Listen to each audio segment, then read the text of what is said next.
ოპოზიცია ტრადიციულად პარასკევს საღამოს პირდაპირ ეთერშია და ულტიმატუმების კვირის ბოლოს სწორედ ოპოზიციის გეგმებზე, მათი ბრძოლის მეთოდებზე და არჩეულ სტრატეგიაზე მოვისმენთ სხვადასხვა პოზიციებს.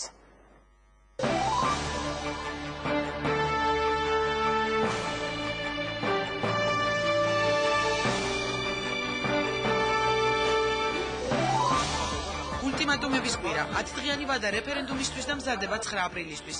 ერთი მიზანი და განსხვავებული სტრატეგია ახალი ალიანსის პირველი ულტიმატუმი პრეზიდენტს. ჩვენ მას ვაძლევთ 10 დღიან ვადას დანიშნოს რეფერენდუმი. თქვენს მიერ დასახელებული გვარით პოლიტიკოსს არ ვიცნობ. უალტერნატივო ლიდერი ლეიბორისტების ტრადიციული არჩევანი და ბრძოლის საკუთარი მეთოდი. შეუერთდება თუ არა ნათელაშვილი 9 აპრილის აქციას. 9 აპრილი არის ის თარიღი, რის იქით აღარ იქნება მეორე დღე მიხეილ სააკაშვილისთვის. ვინ იზიარებს პერმანენტული აქციების მოთხოვნას და რატომ ვერ თანხმდება ოპოზიცია ერთიან სტრატეგიაზე? თავარი ის კი არ არის რა გზით მივდივართ. თავარი ის არის ერთად მივდივართ თუ ცალ-ცალ. ერთი ნაწილი დაიწყოს ადრე გამოსვლას, მეორე ნაწილი 9 აპრილს შეუერთდება, ცოტა არეულობა ჩანს. გაზაფხულის ოპოზიციური გაელვება. დღეს პოზიციაში 4 პარტია და 4 პოზიცია. ახალი ალიანსიდან თინა ხიდაშელი, კონსერვატორებიდან ზვიად ძიძიგური, ლეიბორისტებიდან გიორგი გუგავა და საპარლამენტო ოპოზიციიდან გიორგი თორთლაძე. ხელისუფლების შეთავაზება ოპოზიციურ სპექტრს. ვინ მოაწერა ხელი ქცევის ახალ კოდექსს მართლ პარტიასთან ერთად და ვინ თანხმდება, რომ არჩევნებისთვის ქვეყანაში სტაბილური გარემო უნდა იყოს. განსაზღვრავს იმას, თუ რომელი პოლიტიკური პარტიები მიიღებენ მონაწილეობას ახალი საარჩევნო კოდექსის შექმნაში. თავარია რომ პროცესი დაიწყო. არანაირ საუბარს და არანაირ ურთიერთობას ჩვენ არ ვაპირებთ. შეინარჩუნებს თუ არა სტაბილურობას ხელისუფლება ქვეყანაში, რომელიც ისევ რუსული საფრთხის წინაშე დგას. არსებობს საგაზაფხულო შეტევის ფრონტი, ეს ფრონტი არის ბევრი მიმართულებით. ვეჭობ, რომ რუსეთს დღეს ეყოს რესურსი სრულმასშტაბიანი ისეთი ტიპის ოპერაციისთვის, რომელიც იყო შარშან აგვისტოში. დავით ბაქრაძე გვიპასუხებს, რა გეგმები აქვს თბილისის მოსკოვის პროვოკაციების თავიდან ასაცილებლად და დგას თუ არა ქვეყანა საგაზაფხულო ფრონტის ხაზზე. დღეს პოზიციაში სტუმრად პარლამენტის თავმჯდომარე.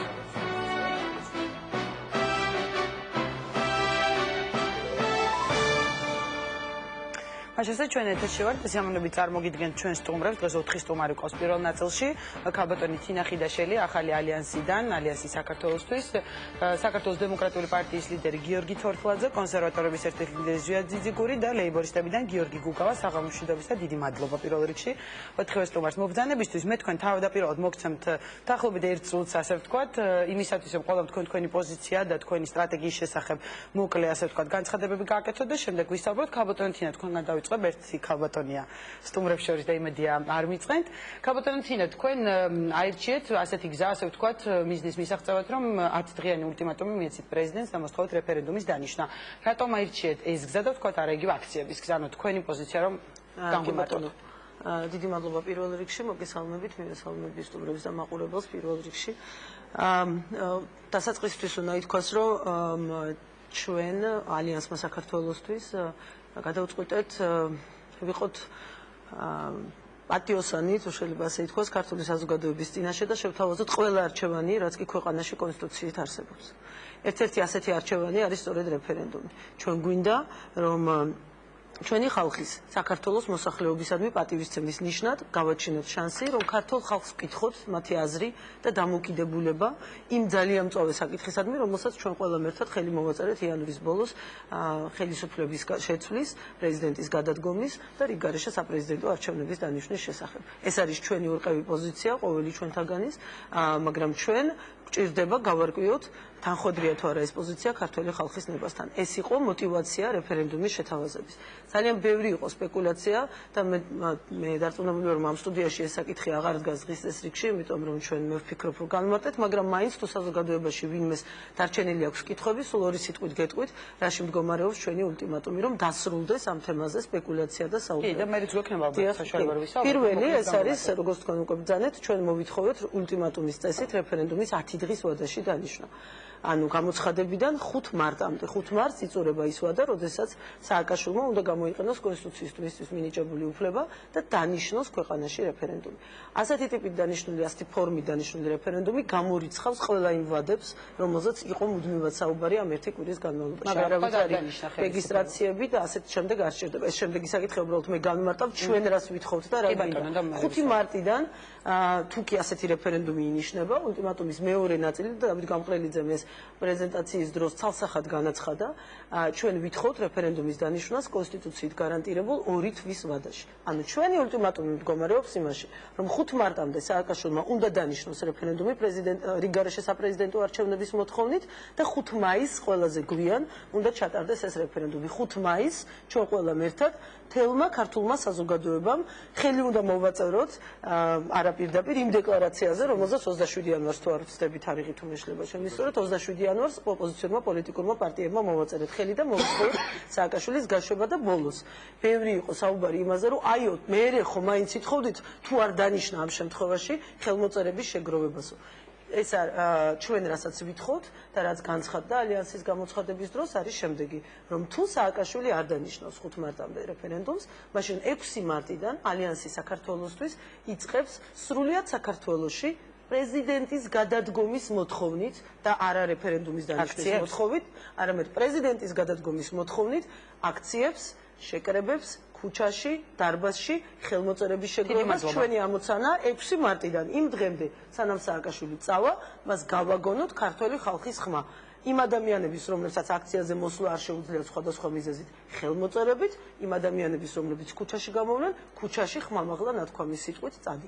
ეს არის სტრატეგია, რომელიც ალიანს საქართველოსთვის სტრატეგია შეთავაზებული. ბატონო ზიადი, თქვენ ერჩეთ, ასე ვთქვათ, 9 აპრილს უკვე 8 პარტიამ თუ არ ვცდები და ლევან გაჩეჩილაძემ უკვე შეთანხმდით ხელმოწერითაც მოხდა შეთანხმება, რომ 9 აპრილიდან იწყებთ პერმანენტულ აქციებს. თქვენ რატომ ერჩეთ, თქვათ ასე ვთქვათ, უფრო რადიკალური გზა და არა იგივე ქალბატონმა თიმეახსნა პატიოსანი გზა. ქალბატონმა მოგესალმებით. არა, მესმის უბრალოდ თქვენ ეს ტერმინი. მოგესალმებით, სტუდიაში პირველად ვარ და გილოცავთ, რომ ესეთი გადაცემა გაჩნდა რუსთავი 2-ის ეთერში. დარწმუნებული ვარ, ესეთი საინტერესო იქნება, როგორც ოდესღაც ბედნიერ დროს გვახსოვს რუსთავი 2-ის ძალიან ცნობილი პოლიტიკური გადაცემები. ვწუხარ, რომ არ არის ხელისუფლების წარმომადგენლები ისევ და აქ რუსთავი 2-ის ეთერში პრობლემა აქვს. არის ხოლმე დებატები ჩვენ სტუდიაში იგივე და ალიანსიდან და ხელისუფლებიდან წინა გადაცემაში გვხდება ბატონო ზიადი. იქნება დებატები. ვისარგებლო შემთხვევით და ვიცი, რომ ჩვენ შემდეგ უნდა გამოვიდეს ბატონი დავით ბაქრაძე და როგორც ჩვევია მას ალბათ მენტორული ტონით დაგვარიგებს, როგორ უნდა მოიქცეთ, როგორ არ უნდა გავიდეთ კონსტიტუციიდან და ასე შემდეგ და მე უბრალოდ მინდა ვისარგებლო ამ შემთხვევით და კითხვა მინდა დაუსვა ბატონ დავით ბაქრაძეს მეორე არხთან დაკავშირებით. მან მეორე არხთან დაკავშირებით გააკეთა განცხადება. მე უცებ დაუსვა ამ კითხვას, უბრალოდ მოკლედ ჩამოყალიბეთ შეკითხვა შეიძლება, იმიტომ რომ მან გააკეთა განცხადება, რომ მეორე არხი გადაეცემოდა საზოგადოებას, ეს იქნებოდა BBC-ის ტიპის პროექტი და დეტალურად მოყვა თუ როგორი უნდა ყოფილიყო. სააკაშვილმა განაცხადა, რომ ეს ნოემბრის ბოლოს ეს პროექტი უნდა განხორციელებულიყო და 4 თვე გავიდა და ესეც აღმოჩნდა ერთი ჩვეულებრივი რიგითი ტყუილი და მე მინდა მივმართო ბატონ დავით ბაქრაძეს, რატო არ გაითვალისწინეს ბიუჯეტში ის თანხა, რომელიც საჭირო იყო ამ განცხადებების შემდეგ თანამდებობის ყველაზე დიდმა პირებმა, ვინც კი არის დიდი თანამდებობის პირები, მათ გააკეთეს ამას განცხადება და ელემენტარული ტყუილი ისევ დემოკრატიის მეორე ტალღას თუ მეხუთე ტალღას ისევ ტყუილებით ეგებებიან და მე მინდა მივმართო ბატონ დავითს და მივმართო ყველას და უთხრა, რომ საზოგადოებრივი მაუწყებლის მეორე არხი შეიძლება ისეთი ფორმითაც გადაეცეს საზოგადოებას, როგორი ფორმითაც დღეს არის. თუ პარლამენტის ხტომის გაშუქება შეუძლია ამას, მაშინ რა თქმა უნდა შესაძლებელია რომ ქვეყანაში მიმდინარე მოვლენებით და ამაზე პასუხი გამწეს, იმიტომ რომ მე მივმართე ღიად მას ბრიფინგი ჩავატარეთ ამასთან დაკავშირებით და მისი მხრიდან დემოკრატი ხელისუფალის მხრიდან პასუხი ამასთან დაკავშირებით. გაძლევთ პირობას რომ ამ კითხვას დაუსვამ და გადავიდეთ თქვენს გეგმებზე. ბატონო გადავიდეთ გეგმებზე. ქალბატონინო, უნდა გითხრათ, რომ ჩვენც ასევე ვფიქრობთ ახლა, როდესაც კონსერვატიული პარტია აყენებს საკითხს იმასთან დაკავშირებით, რომ სააკაშვილი უნდა წავიდეს დროზე, რაც შეიძლება მალე, იმიტომ რომ ამოწურული აქვს დობის რესურსი და სერიოზული პრობლემები არის ამ ქვეყანაში ყოველი დღე სააკაშვილის დარჩენის შემთხვევაში. და სააკაშვილი ამბობს, რომ მე მაქვს კონსტიტუციით გათვალისწინებული ვადა 2013 წლამდე, ეს არის აშკარად ორი სხვადასხვა პოზიცია. ამ პოზიციებს შორის რომელი არის მართალი, აქ არის ერთადერთი არბიტრი, მხოლოდ და მხოლოდ ეს არბიტრი არის საქართველოს საზოგადოება, ქართველი ხალხი და თუ ქართველი ხალხი ეთანხმება იმას, რომ მიხეილ სააკაშვილი უნდა წავიდეს, ჩვენ ვფიქრობთ, რომ ეთანხმება, ასეთ შემთხვევაში ჩვენ სრულიად კონსტიტუციური გზით, ჯერ მე მგონი კონსტიტუციით მასობრივი აქციების მოწყობა აკრძალული არ არის. კონსერვატიული პარტია ვღებულობთ მონაწილეობა 9 აპრილის ღონისძიებაში, რომელიც უნდა გაიმართოს რუსთაველის პროსპექტზე უნდა გაიმართოს რეფერენდუმი, თქვათ. რეფერენდუმია ესეც ერთგვარი. მე გეტყვით, როდესაც ხალხი გამოდის ქუჩაში და ამბობს, რომ არ მინდა ეს ხელისუფლება და დანიშნე ვადამდელი საპრეზიდენტო არჩევნები, ეს ერთგვარი რეფერენდუმი არის. ხა თუ ჩვენ მაინც და მაინც დეფინიციებს და იურიდიულ იმას მიმართულებას არ გავყვებით, შინაარსით ეს არის სწორედ ხალხის გამოკითხვა და ხალხის აზრის გაგება და ამას ვაპირებთ ჩვენ. უბრალოდ ფიქრობთ, რომ ეს 9 აპრილის ღონისძიება არ ნიშნავს იმას, რომ რაღაც კონფრონტაციაში შევიდეს ეს გეგმა რაღაც სხვა გეგმებთან, იმიტომ რომ პერმანენტულ აქციებზე საუბრობთ და პერმანენტულ აქციებზე, იმიტომ რომ არცეთი არა ვარ ჩვენ იმის გულუბრყვილო ახლა და არა ყველას აქვს გამოცდილება, ყოველ შემთხვევაში კონსერვატორებს ძალიან დიდი გამოცდილება გვაქვს ამ ხელისუფლებასთან ბრძოლის და ვადასტურებთ, რომ ერთდღიანი შეკრებით რამდენი რაოდენობის ადამიანს არ უნდა შეიკრიბოს ეს ხელისუფლება ესე იოლად არ წავა და ეს უნდა გახდეს პერმანენტული, უნდა გახდეს მთელი საქართველოს მასშტაბით ეს აქცია, ამაში საქართველოს მოსახლეობას, ქართულ ხალხს აქვს ამის სრული უფლება კონსტიტუციით, რომ მან ეს თავისი უფლება გამოიყენოს და ამის შემდეგ მე გეტყვით ქალბატონინო, რომ არავითარი პასუხი ამაზე ხელისუფლებას არ აქვს. თუ კი კონსტიტუციაზე მიმითითებენ, რომ 2013 წლამდე უნდა იყოს ან კანონმდებლობაზე, ან საარჩევნო კოდექსზე ასე შემდეგ, მე ვეტყვი ხელისუფლებას, რომ ხელისუფლების მთავარი წყარო არის ხალხი და თუ კი ხალხი იტყვის, წადი ბიძიკო აწი სახლშიო, უნდა წავიდეს ეს ბიძიკო სახლში. გასაგებია, მადლობთ. ბატონო გიორგი, თქვენ გუშინ ყოველდღეს ცნობილი იყო, რომ აქციებზე გასვლას არ გეგმავთ, არც რეფერენდუმის იდეა გხიბლავთ. რა გეგმავს ლეიბორისტულ პარტიას, რომელსაც თავისი ალტერნატივა და უცვლელი ლიდერი ყავს? ხო წარმოგიდგენიათ აქციები, სადაც ლეიბორისტები არ იქნებიან. ჩვენ დღესაც აი ამ დღეებშიც გუშინ წინ ჩავატარეთ აქცია ვანო მერაბიშვილის სამფლობელოს მიმდებარე ტერიტორიაზე, სადაც შეხლა შემოხლაც მოხდა, რომელიც წარმოადგენს სააკაშვილის ხერხემალს, განაპირობებს მის ძალაუფლებას. ჩვენ მუდმივად 2003 წლიდან პრაქტიკულად ვადგავართ შეურიგებლობის, წინააღმდეგობის გზას, ყველაფერს ვაკეთებთ ყოველდღიური შრომით, რათა მივაღწიოთ სამყარო გამარჯვებას და ეს ქვეყანა გავანთავისუფლოთ სააკაშვილისაგან, მისი რეჟიმისაგან და მისი ნარჩენებისგან. და რა გზას ირჩევს ამისთვის ლეიბორისტული პარტია, ეს გითხარით მოკლედ? ყველა აბსოლუტურად და ეს გზები გამოკვეთილი არის ტრადიციული სტრატეგია, ბუნებრივია შეურიგებლობა, წინააღმდეგობა, დაუმორჩილებლობა, მაგრამ არსებობს ერთი ნო. ჩვენ არ შეიძლება კიდევ ერთხელ დავადგეთ იმ გზას, რომელიც გავიარეთ 2003 წელს, როდესაც გათამაშდა სპექტაკლი საქართველოში, აქცენტი გაკეთდა არასწორად მიხეილ სააკაშვილზე, ნინო ბურჯანაძეზე და სხვებზე, რომლებიც მოვიდნენ ხელისუფლებაში, გაგრძელეს იმ რეჟიმის სიცოცხლის უნარიანობა, რომელიც იმსხვრეოდა და რომელიც შევარდნაძის რეჟიმით იყო ცნობილი, დავაქცევიეთ ეს ქვეყანა და დავანგრევიეთ. შემდგომ 2008 წლის არჩევნების პერიოდში არასწორად გაკეთდა არჩევანი ისევ და გაკეთებული იყო, დღესაც ვფიქრობ და დარწმუნებული ვარ, რომ შალვა ნათელაშვილზე და დღეს სხვა შედეგები გვექნებოდა საპრეზიდენტო არჩევნებში, არ გვექნებოდა თუნდაც ის ტერიტორიები დაკარგული და დღესაც როგორც ხედავ, ისევ და ისევ არასწორი არჩევანი კეთდება, როდესაც წინამძღოლებად, გეტყვით, წინამძღოლებად ლიდერებად ვირჩევთ სააკაშვილის ნავიდან გუშინ გადმომხდარ ხელისუფლების წარმომადგენლებს, რომელიც განაპირობებდა სააკაშვილთან ერთად, რა თქმა უნდა, ნინო ბურჯანაძეს, რა თქმა უნდა, ირაკლი ერასანიას და სხვებსაც, რომლებიც განაპირობებდნენ ამ ხელისუფლების მდგრადობას, აყალიბებდნენ იმ რეჟიმს და 5 იანვარს, როდესაც ხალხი ქუჩაში იდგა და როდესაც წინააღმდეგობის ფრონტი იყო გახსნილი, ეს ადამიანები იდგნენ და ტასს უკრავდნენ მიხეილ სააკაშვილის ინაუგურაციაზე. ამას ირაკლი ოქროაშვილისგან დაწყებული ტალღა იყო, მაგრამ ძალიან მაპატიეთ. ოფლი არ დაუღრია ხალხს, ოქროაშვილმა გაიარა წინააღმდეგობრივი გზა და დაიჭირეს ის კაცი და ამ ხალხს ოფლი არ დაუღრია და უკვე პრეზიდენტობა უნდა. და მისი ფაქტორი. არა მარტო მიხეილ სააკაშვილის შეცვლა საჭირო ამ ქვეყანაში, არამედ საჭიროა რეჟიმი დაემსხვროს. ჩვენ თუ ვიტრიალებ ციყვივით ორბალში ვიტრიალებ და ისევ და ისევ ამ რეჟიმის მიერ შექმნილი ფიგურები მოვიყვანეთ ხელისუფლებაში, მაშინ რაღა გამოვიდა, რა შედეგს ვაღწევ და მე თავში ვიხალოთ ესე რა ქვია ხელი, ვაიმე ეს რა დაგვემართა, ვაი ეს ვინ მოვიყვანეთ, მე უკვე აღარ შეგრჩება ეს ქვეყანა და ყველაფერი იქნება გვიან. და დღესვე უნდა დავფიქრდეთ, ვის ვირჩევთ ლიდერად, რა საგარეო ორიენტირები იქნება, თუნდაც შევთანხმდეთ ყოფით საკითხებზე. აი ყველა ოპოზიცია რა პრობლემა ამასთან დაკავშირებით ჩვენ წინააღმდეგობის ერთი გზა გაგვივლია და თანამებრძოლები ვართ. შევთანხმდეთ, აი რა ტარიფი იქნება ელექტროენერგიას. ბატონო გიორგი, შორს მივდივართ ამ წუთას იქნება თუ არა უპასო გადაუდებელი ოპერაცია. თქვენც მოგცეს საშუალება თქვენს ლიდერზე საუბრობ და ბატონო გიორგი, მე პირობა მოგეცით რომ ჯერ 4-ივე თქვენს პოზიციას გამოხატავდით. თქვენი პარტია ზოგადად ემხრობა თუ არა და მხარს უჭერს თუ არა ვადამდელი საპარლამენტო ფორმულას გეტყვით რომ დავასრულო ლოგიკურად ეს ჩემი ნათქვამი. მე ვთქვა ბატონო გიორგი. თავაზობთ ოპოზიციას ესეთ ფორმულას. ერთად ერთიანი წინააღმდეგობის ფრონტი ბურჯანაძის, ალასანიას, ნუღაიდელებისა და ასეთი ფიგურების კარში. მათი ალიანსის წარმომადგენელი აქ და იგივე ქალბატონი ნინო გადის 9+ იგივე აქციაზე, ამიტომ ალბათ ვისაუბრებთ ამ თემაზე. ბატონო გიორგი, თქვენგან მაინტერესებს ზოგადად თუ უჭერთ თქვენი პარტია მხარს ვადამდელი საპარლამენტო და საპრეზიდენტო არჩევნების ჩატარებას და თუ უჭერთ რომელი ფორმა უფრო თქვენთვის მისაღებია. ანუ გიხილავთ 9+ აქციაზე, იგივე რეფერენდუმის მხარდამჭერი იქნებით თუ რა გზას აირჩევთ? მოგესალმებით უყურებს. მე ძალიან დიდი გულის ტკივილით მინდა აღნიშნო რომ ოპოზიციურ სპექტრში არათუ ერთიანი აზრი არ არის და ერთიანი რაღაც პოზიცია არ არის. სამწუხაროდ შეიძლება არ არის ეს, იმიტომ რომ ძალიან ჭრელია ოპოზიციურ სპექტრი, ძალიან ბევრი პარტიისგან შედგება და ბევრი ლიდერისგან და აბსოლუტურად განსხვავებული ხალხია ეს ხალხი, თუმცა ჩვენ ერთი პერიოდი მოვახერხეთ რაღაც კონსოლიდირება და გაერთიანება ერთმანეთის გარშემო და რაღაც იდეის გარშემო, მაგრამ სამწუხაროა ძალიან რომ დღეს ხედავთ რადიკალურად განსხვავებულ მოსაზრებებს. ძალიან სამწუხაროა ისიც რომ ყველაფერი გადადის, ასე ვთქვათ, ურთიერთლანძღვა კინების რეჟიმში. ბატონო გიორგი, ამაზე მე ვისაუბრებ, თქვენი პოზიცია გქონდა. ძალიან მარტივი პოზიცია მაქვს. მე საპარლამენტო და საპრეზიდენტო არჩევნებს და რა გზას ირჩევთ? ჩვენი გზა ამორჩეულია უკვე, მე ძალიან ნაცვლად გამოხატე ჩემი გზა, როდესაც მე შევედი პარლამენტში.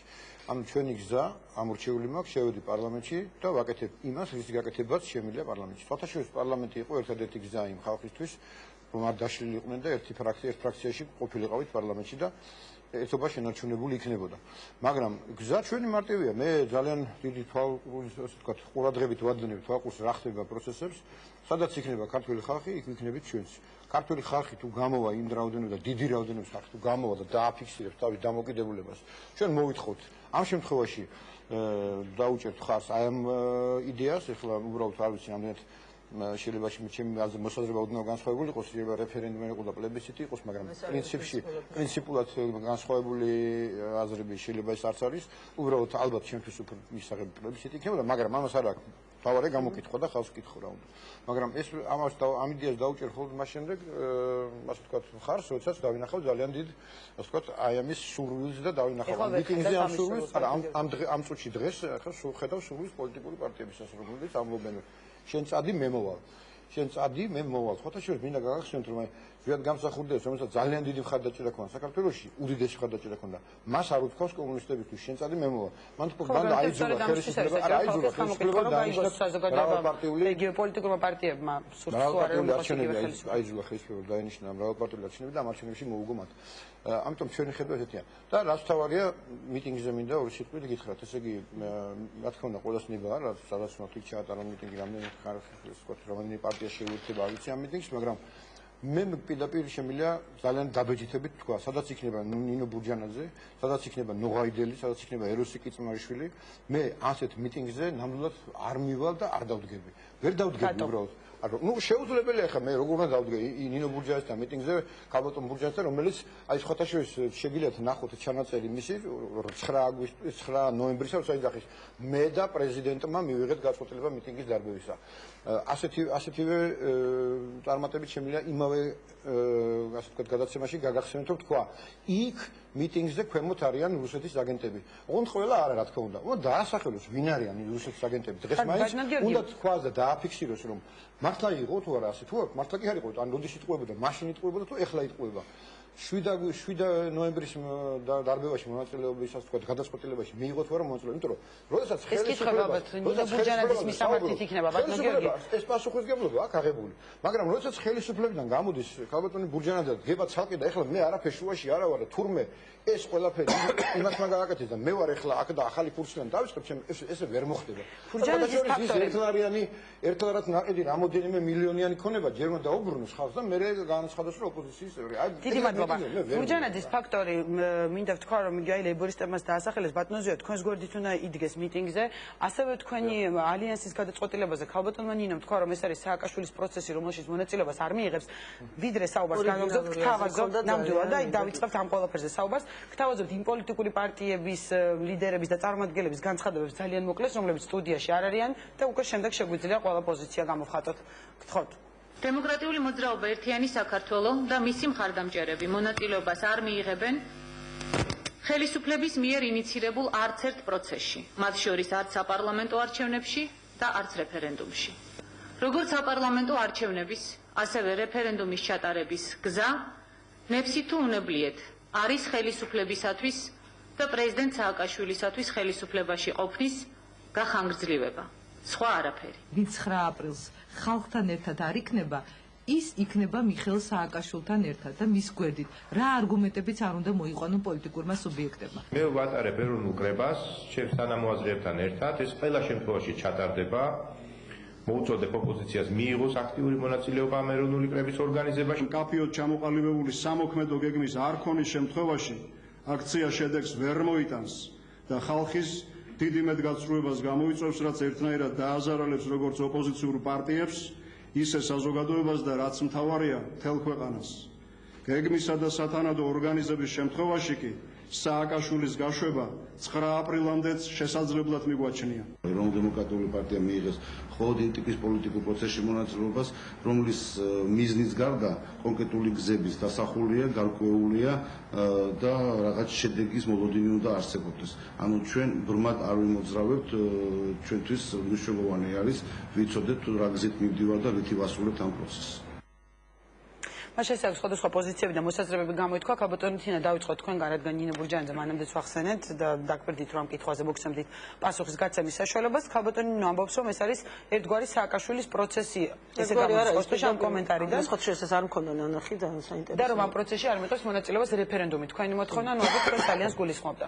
კი, რა თქმა უნდა. ხშირად ამბობენ კიდეც დავამატებიცით, რომ ალასანია ხელისუფლების პროექტია. არის ხოლმე ესეთი მოსაზრებაც, რატომ? აი რა საიდან მოდის ეს ხმები, თქვენ რა შეგიძლიათ რომ თქვა? ეს ხმები საიდან მოდის მე არ ვიცი, მე შემიძლია მხოლოდ იმაზე ვილაპარაკო, რაც მოვისმინე ამ წუთაზე და სამწუხაროდ ეს არ მქონდა მე ნანახი აქამდე. მან პირდაპირ თქვა, რომ ხელისუფლების მიერ ინიციირებულ პროცესში და მათ შორის რეფერენდუმიც ასეთად დაასახელა.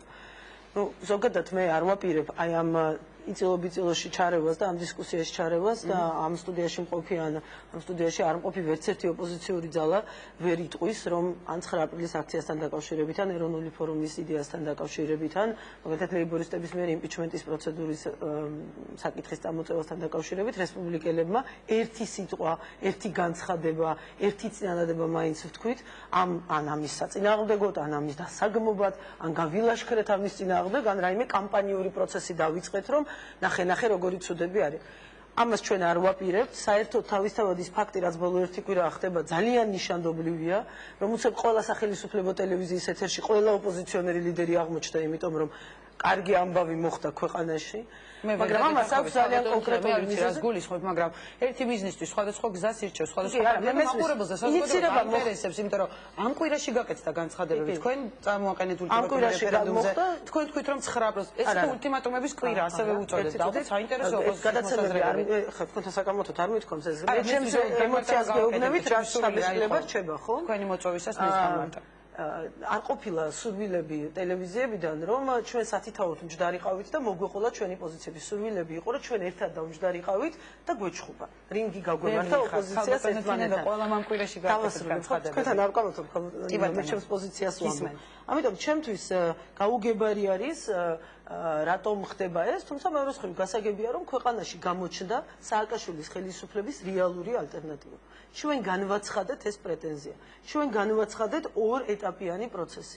ალიანსი საქართველოსთვის პრეზენტაციის დროს ამბობდა და ჩვენ ამას გავიმეორებთ მუდმივად, რომ სააკაშვილის ეპოქა დამთავრდა. ეს ეპოქა 7 დასასრული ამ ეპოქის 7 ნოემბერს დაიწყო და აგვისტოს მოვლენებით დასრულდა. დღეს მასზე სერიოზულად საერთოდ არავინ აღარ საუბრობს. დღეს შეკვეთა ძირითადად იმაზე არის დავათვალიეროთ ოპოზიციური სპექტრი საზოგადოების მხრიდან, ამიტომ მოთხოვნაც ოპოზიციის მიმართ გაცილებით უფრო მაღალია, ინტერესი უფრო მაღალია, იმიტომ რომ ხელისუფლებისადმი ინტერესი დაკარგულია, მასთან ყველაფერი დაკარგულია, ეხლა ვეძებთ ალტერნატივას. ალიანსი საქართველოსთვის სწორედ ამ ალტერნატივით წარდგა საზოგადოების წინაშე. ჩვენ საზოგადოებას ვუთხარით, სააკაშვილი უნდა წავიდეს, ჩვენ ყველაფერს გავაკეთებთ იმისთვის, რომ სააკაშვილი წავიდეს, მაგრამ აქვე გეუბნებით, რა არის ჩვენი არჩევანი, როგორ საქართველოს ვხედავთ და ვინ იქნება ამ ალიანსის ლიდერი, რა არის ის შემოთავაზება, შესაბამისად მოგებრივია იმ არჩევნებს რომ ითხოვ, ისიც უნდა უთხრა ხალხს, ქუჩაში რომ გამოვიდეს, რატომ უნდა გამოვიდეს. რა იქნება შემდეგ? მე დარწმუნებული ვარ, რომ ქართულ საზოგადოებაში არსებობს ნაწილი, დიდი, პატარა ეს არ ვიცი, მაგრამ ნამდვილად ვიცი, რომ არსებობს ნაწილი, რომელსაც დიახ აქვს დაუოკებელი სურვილი დღეს და მხოლოდ ამის, რომ სააკაშვილი როგორმე წავიდეს. მაგრამ ისიც ზუსტად და სხვა რამეზე ის დღეს არ ფიქრობს, იმიტომ რომ ამ ჭირის მოცილება უნდა. მაგრამ ისიც ზუსტად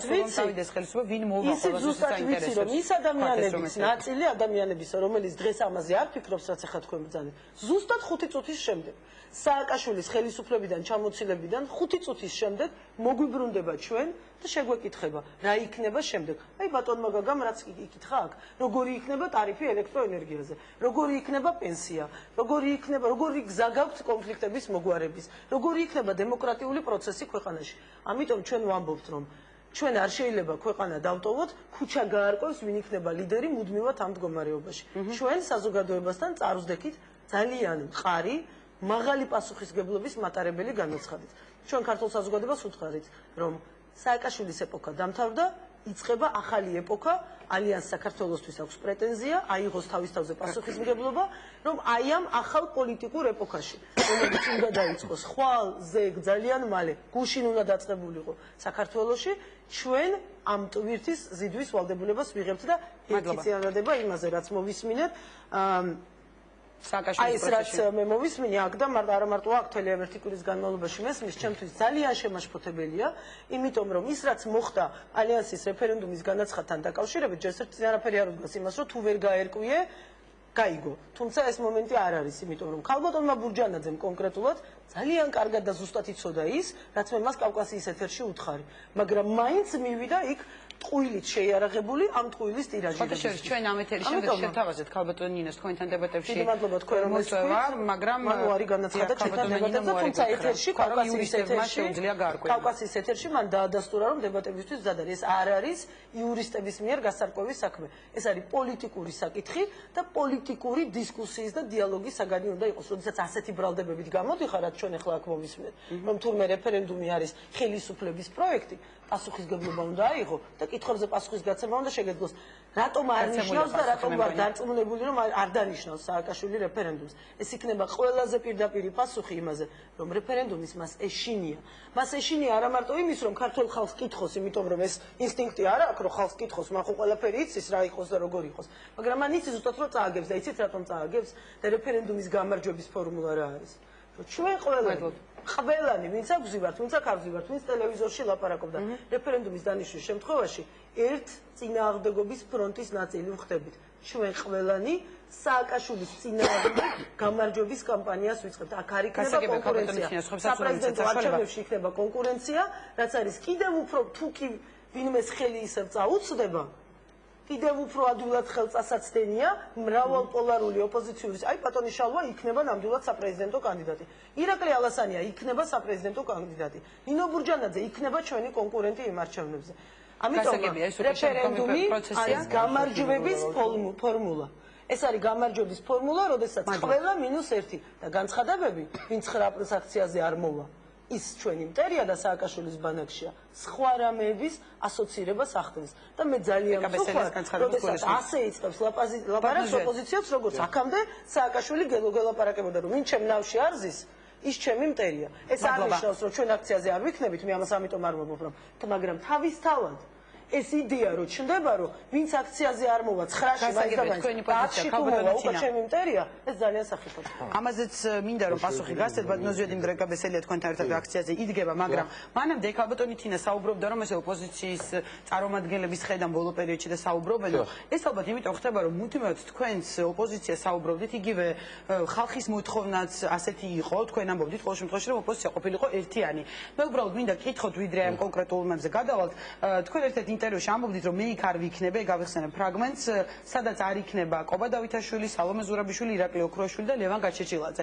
აი ეს განცხადებები რატო კეთდებოდა ბატონო ზედ იგივე თქვენს მე, ანუ თქვენ გიწოდეთ ალიანსი და დანარჩენებს არა იყო მცდელობერთიანობის და აღარ მოისურვეთ თუ რატო? საქართველოს კონსერვატიული პარტია იყო მუდმივად ერთიანობის მომხრე, არის დღესაც ერთიანობის მომხრე და ვფიქრობთ, რომ ესეთი შეკვეთა საზოგადოების მხრიდან არსებობს და ჩვენ ეხლაც ვართ მზად, რომ ამ ერთიანობაში ვიყოთ ყველასთან, ნებისმიერთან, ალიანსთან, სადაც ჩემი მეგობრები არიან, ლეიბორისტებთან, რომლებსაც ბრძოლის დიდი გამოცდილება აქვს და ყველასთან აბსოლუტურად.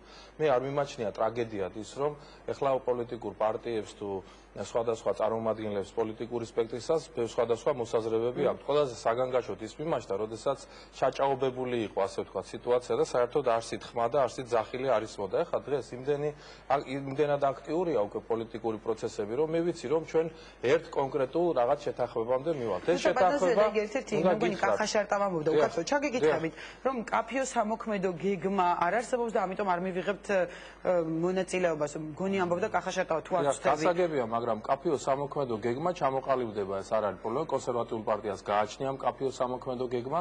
უნდა გითხრათ, რომ ერთი შეთანხმება გვაქვს ჩვენ უკვე ყველას, ხელი გვაქვს მოწერილი დეკლარაციაზე, სადაც ყველანი ვითხოვთ, რომ მიხეილ სააკაშვილს ამოწურული აქვს თავისი ნდობის რესურსი და უნდა გადადგეს.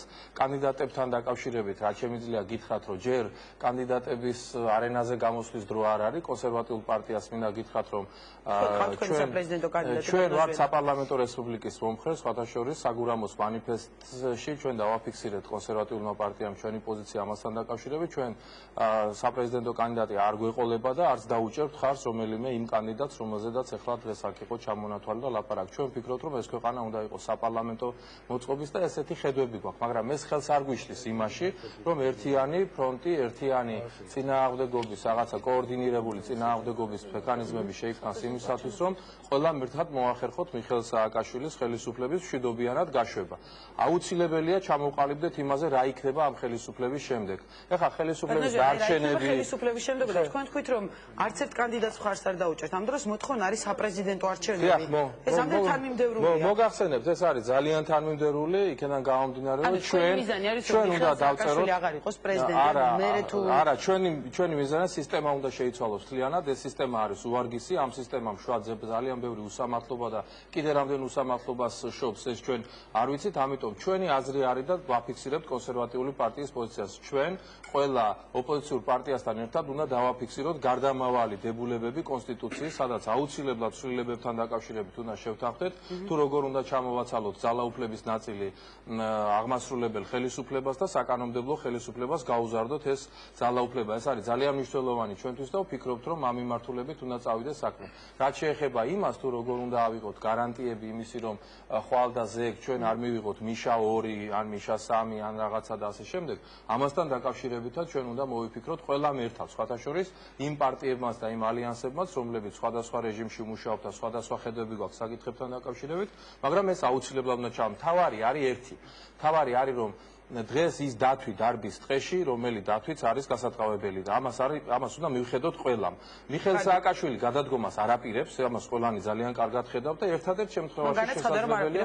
რა თქმა უნდა, არ აპირებს, აბა რა უნდა თქვას, ეგ 2008-ში თუ 2000 რომელი იყო, 2007-ში ეგრე ამბობდა, მაგრამ გარწმუნებთ, რომ როდესაც 2 ნოემბერს საღამოთი გააკეთა განცხადება, კარგად გვახსოვს მე და თინიკოს, მაშინ ვიყავით ამ ამბავში ჩართულები. ხელისუფლება ამ რეფერენდუმზე თქვა უარის თქმის პირობად იგივე რაღაც მოთხოვნების დაკმაყოფილების დროს ყოველთვის აპელირებს იმით, რომ ძალიან ბევრი მოთხოვნაა და თქვა რომელი ერთი უნდა ავასრულოთ, რომ მე დღეს უსმენდი იგივე თქვა გიორგი გაბაშვილს ერთ-ერთ ეთერში.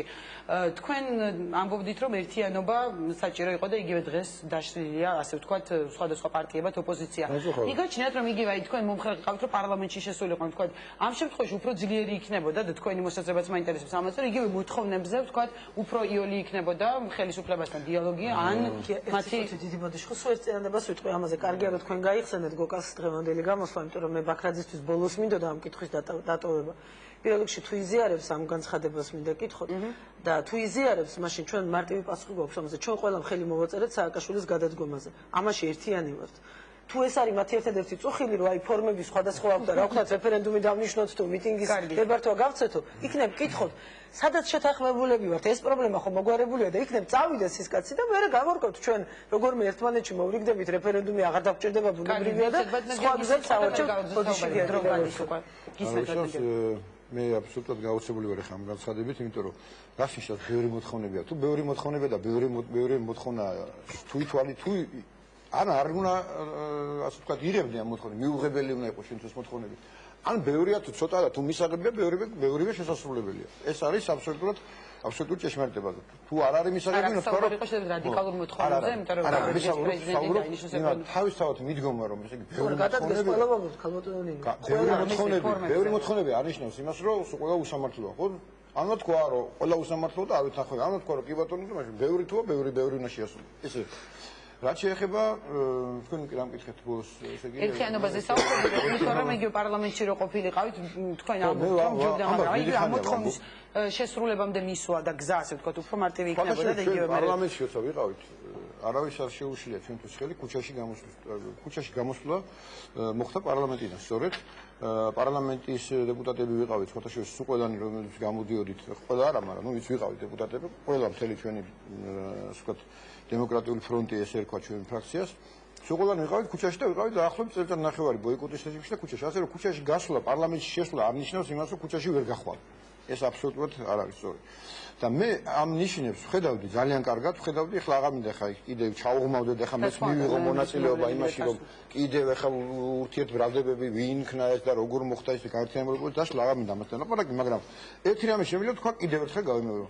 გაერთიანებული ოპოზიცია თუ ის ლიდერი, გაერთიანებული ოპოზიციის ის ლიდერები თუ შევიდოდით ერთად, არ ვიცი 17 კაცი ვიყავით თუ რამდენიც გამოდიოდით, შევიდოდით პარლამენტში, ჩამოვაყალიბებდით ერთ ფრაქციას, გაერთიანებული ოპოზიციას დაშლა და აი ამ გაერთიანებას დაშლა არ მოხდებოდა. იქნებოდა ერთიანი პოზიცია და ვიქნებოდით პარლამენტში სდიდი სხვადასხვა პროცენტულად დათვალო, როდესაც 2004 წელს შევიდა ოპოზიცია, მაშინ ისინი შეადგენდნენ 7.6%-ს, მაშინ იყო გამყრელი, ნუ მრეწველები ახლების ფრაქციას გულისხმობ, 7.6% იყო მაშინდელი ოპოზიცია პარლამენტის შემადგენლობის. ეხლა თუ შევიდოდი სულ ყველა, გამოდიოდა 20.7%. ანუ თითქმის სამჯერ მეტი. ამიტომ ჩვენ ბრძოლას ყოველთვის აქვს აზრი და მე ვფიქრობ, არ ვიცი ხა მე რატომ უნდა დავჩენილიყავი გარეთ ვერ ხვდები ამას. მე ვიცი რომ დაწუნებული ვიყავი, უნდა შევსულიყავი პარლამენტში, ეხლა ამ ნაზრზე ვარ და ეხლა იმაზე ვარ, თუ ყველანი ერთად ვიქნებოდით ფრაქციაში და არანაირი დაშლა და გადაშლა არ მოხდებოდა, ყველა პოზიციაზე ვიდგებოდით და თუ საჭირო გახდებოდა პარლამენტის დატოვება ბოიკოტის ნიშნად და გამოვიდა აგერ ხლა ლეიბორისტების ესეთ მდგომარეობაში არიან პარლამენტის წევრები არიან სულ ყველანი, მაგრამ არიან ბოიკოტის რეჟიმში და არც ერთ დღე არ შესულან პარლამენტში. ეგრეა ეს ამბავი და ამას ახლა ვერავნერ ვარ ყუცო, მაგრამ შეიძლება ასეთი მდგომარეობაში აღმოჩენილიყავით ჩვენც. ლეიბორისტები თუ შემოვიდოდნენ, ჩვენ 17 კაცი თუ შემოვიდოდნენ, მაშინ 17 კი არ გამოდიოდა, მაშინ გამოდიოდა 23 კაცი. იქ თუ სხვასაც შევერთებთ, კიდე გამოდიოდა საკმაოდ დიდი რაოდენობა ხალხის, რომელიც შეიძლება ან ორ ფრაქციად ყოფილიყო, ან ერთ დიდ ფრაქციად, ყოველ შემთხვევაში გაერთიანებული ოპოზიცია შეიძლება ერთ დიდ ფრაქციად არაფერი დაშლა არ მოხდებოდა და აი ესეთი გაუგებარი ურთიერთობა მე არ მსიამოვნებს, ძალიან არ მსიამოვნებს, როდესაც მით უმეტეს არ მსიამოვნებს, ახლა აბსოლუტურად არ მსიამოვნებს, როცა ოპოზიცია თმეს ლამაზობს, მაგრამ განსაკუთრებით ამას ალერგიულად აღვიქვა, როდესაც ქალბატონი ბურჟანაძე ხა გუშინა გადმოხტარი იქიდან ხელისუფლებიდან და ვიცით არაფერი შუაში არ არის, ის რომ ანძღავს კიდე ვიღაცას. ახლა ეს არის ჩემთვის რა კატეგორიულად მიუღებელია. აი აბსოლუტურად ძალიან ძიმეშინიდან საპირისპირო მოსაზრება მაქვს იმასთან დაკავშირებით. ვერც გვერდზე დავდგები, ვერც ხელმოაწერე მაგათთან საპირისპირო მოსაზრება მაქვს. ცუდი არ არის. აი იქნებოდა რომ მას გვექნებოდა საშუალება დავუსვამთ კითხვებს გისმენთ ბატონზე. გაყალბებული არჩევნების შემდეგ არ შევედით ჩვენ პარლამენტში და უარი ვთქვით პარლამენტარის მანდატზე, ეს იყო პროტესტი, რომელიც დავანახეთ მთელ მსოფლიოს და განგაში დავარისხეთ, ეს იყო ფაქტიურად მთელი საქართველოს მიმართულებით არ ახლა რაც შეეხება იმას რომ ოპოზიცია დღეს სუსტია თუ არა ეს გამოჩნდება ამ დღეებში. მე არ ვეთანხმები კატეგორიულად, არავით არის სუსტი არა, სუსტი არის დღეს ხელისუფლება. არავით არის მხარდამჭერი ამ ხელისუფლებას არაღაც და დამთავრებულია ამ ხელისუფლების ამბავი. ერთადერთი რაც არის მოსაფიქრებელი და გასაკეთებელი. ის ხალხი ვინ ჩვენ აღზივართ ეხა მაგიდასთან, ბატონი თორთლაძის გარდა, კიდე სხვები ვინც არიან ოპოზიციაში. მუდამ საუბარია ხელისუფლებასთან, შეიძლება წინადადება შეიძლება დავამთავრო? კი ბატონო. ჩვენ უნდა მოვძებნოთ ის კონფიგურაცია, რომელსაც ხალხი გაყვება. აქ მე არჩევნები როცა დაინიშნება, ყველას ეყოლება თავისი ამომრჩეველი. ეყოლება ვისაც ალიანსის მიმართ აქვს სიმპათია, ალიანსის მიმართულებით დააფიქსირებს თავის ხმებს, ლეიბორისტების მიმართ, კონსერვატორების მიმართ. ჩვენ უნდა მივახციოთ იმას, ჩვენი ამოცანა არის კონფიგურაცია შევქმნათ ისეთი, რომ მივახციოთ ადამდელ საპრეზიდენტო არჩევნებს და შემდეგ ჩემო ბატონო ობიექტური არჩევნებისათვის პირობებზე უნდა დავჯერდეთ და უნდა დავილაპარაკოთ. ეს ისე არ არის, რომ ჩვენ ერთმანეთის გარეშე შეგვიძლია ამის მიღწევა. არ შეგვიძლია ამის მიღწევა და ამიტომ ეს ერთობა იქნება, ნინო, აი როგორც თქვენ ხედავთ, ისე ვიცი, რომ ასეთი ტიპის ერთობები იქნება. შეიძლება რესპუბლიკელებმა რეფერენდუმს დაუჭირონ მხარი, შეიძლება ჩვენ დაუჭიროთ მანიფესტაციებს, შეიძლება ლეიბორისტებმა დაუჭირონ იმპიჩმენტის პროცედურას მხარი, ამას არა აქვს. და ძალიან მოკლედ განმარტება, რატომ ყველანი გია თორთლაძის გარდა ამ წუთას თქვენ მოგონი ამასაც უნდა გასცეთ მოკლედ. ბატონო გია თორთლაძემ დაადასტურა, რომ პარლამენტში რომ შევედიო, ამით მე გამსაზღვრო, რომ სანამ პარლამენტი არ დამთავრდება, სანამ სააკაშვილი თავის ვადას არ დაამთავრებს, ჩემაგერად მე სხვის მაგერად მაგერად არ ვამბობ ბატონო, დასაწყისში მე დავაფიქსირე ჩემი მოსაზრება და ჩემი დამოკიდებულება მიტინგებისადმი, საერთოდ გამოსვლებისადმი და საერთოდ გადაწყვეტილების მიღებისადმი ძალიან კაფიოდ და თქვი არაერთ ხოთაშევის ინტერვიუში სადაც იდგება ქართველი ხალხის დიდი ნაწილი იდგები მე იქ სადაც იდგება 200,000-იანი მიტინგი მე მივალ იმ ჩემ ხალხთან მე არც მიტინგზე არ გამოვალ იქ იმიტომ რომ ბურჯანაძე იქნება და ხობი კიდე და არც იმად გვერდზე არ დავდგები და არც ვერ გავიზიარებ მე აი ამ ესეთი კატეგორიის ნოღაიდელის და ეროსი კიწმარიშვილის იმებს რა ქვია მოსაზრებები და იმად გვერდზე არ დავდგები უბრალოდ მაგრამ სადაც ქართველი ხალხი თუ გამოვა და დადგება ქუჩაში და მოითხოს მე მოთხოვნებში მას მხარს დაუჭერ ხარჯი და არა ბატონო გიორგი და ყველასთან მაქვს ეს შეკითხვა თქვენმა პარტიამ რამდენიმე პარტიასთან ერთად მოაწერა ხელი საარჩევნო კოდექსის წინ ესე ვთქვათ ქცევის კოდექსს მართლ გუნდთან ერთად ეს რატომ აინტერესებს ხელისუფლებასთან დიალოგზე აპირებს თუ არა ოპოზიციის ნაწილი თქვენი პარტიების გუნდთან ერთად არ მოგვიწერია ჩვენ მართლ გუნდმაც მოაწერა ხელი ყოველ შემთხვევაში ამ ქცევის კოდექსს მოაწერა მაგათი საქმე დასრულებულია ესვის მაგრამ საარჩევნო კოდექსზე მინდა უბრალოდ მოკლე კითხვა დაგიშვათ ყველას და თქვენგან დავიწყებ იგივე იმ მემორანდუმში ქალბატონო თინა თქვენ როდესაც ახსენეთ მესამე პუნქტი იყო სამართლიანი არჩევნებისთვის გარემოს შექმნა შესაბამისი. როგორ უნდა შეიქმნას ეს გარემო თუ სიტყვაზე ამ თემაზე არ იქნება იგივე სამუშაო ჯგუფში არის მონაწილეები არ იქნებით თქვენ და თქვა და არ შეიქმნება ეს გარემო იმიტომ რომ კეთდება ესეთი განცხადებები თუ კაცრავად რეფერენდუმსაც ჭირდება საარჩევნო კოდექსი. ბატონი კონსტანტინე განსახილველის განცხადება იყო ესეთი რომ ამ საარჩევნო კოდექსის პირობებში არც რეფერენდუმის და არც არჩევნების ჩატარებას აზრი არ აქვსო და ამას ბევრი ოპოზიციონერი ამბობდა ხოლმე. დავიწყოთ ბატონო გიორგი თქვენგან თქვენ აპირებთ ხელისუფლებასთან თქვა რაღაც თანამშრომლობას და მუშაობას ამ საკითხზე, რადგან ხელი მოაწერეთ თუ არა. რომელ ხელისუფლებასთან, რომელიც გამზადებულია უკვე გამზადებულია დამერწმუნეთ წასასვლელად, ამას წინათ ამერიკის შეერთებული შტატების ექს-პრეზიდენტი სააკაშვილის მამობილი ბუში დალაში მიიწვიეს მაღაზიაში სამუშაოდ.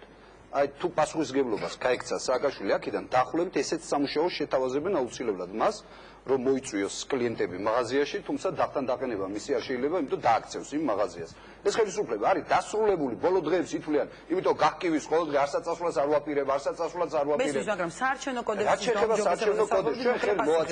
ჩვენ ხელი მოვაწერეთ დემოკრატიული ინსტიტუტთან იმის შესახებ სურვილებია ჩადებული შიგნით, რომ უნდა შეიქმნას საარჩევნო კოდექსი, რომელიც განაპირობებს დემოკრატიულ სამართლიან არჩევნებს. ამასაც ვთავაზობთ ჩვენ ოპოზიციასთან, ოპოზიციას დავსხდეთ. მოდი წინასწარვე გავაკეთოთ საარჩევნო კოდექსი. როდესაც ამათ შევცვლით, მოდი ამ კოდექსით ჩავატაროთ არჩევნები. დავსხდეთ წინასწარ და განსაზღვროთ, რა პოლიტიკურ ორიენტირებს, საგარეო ორიენტირებს აირჩევს ეს ქვეყანა.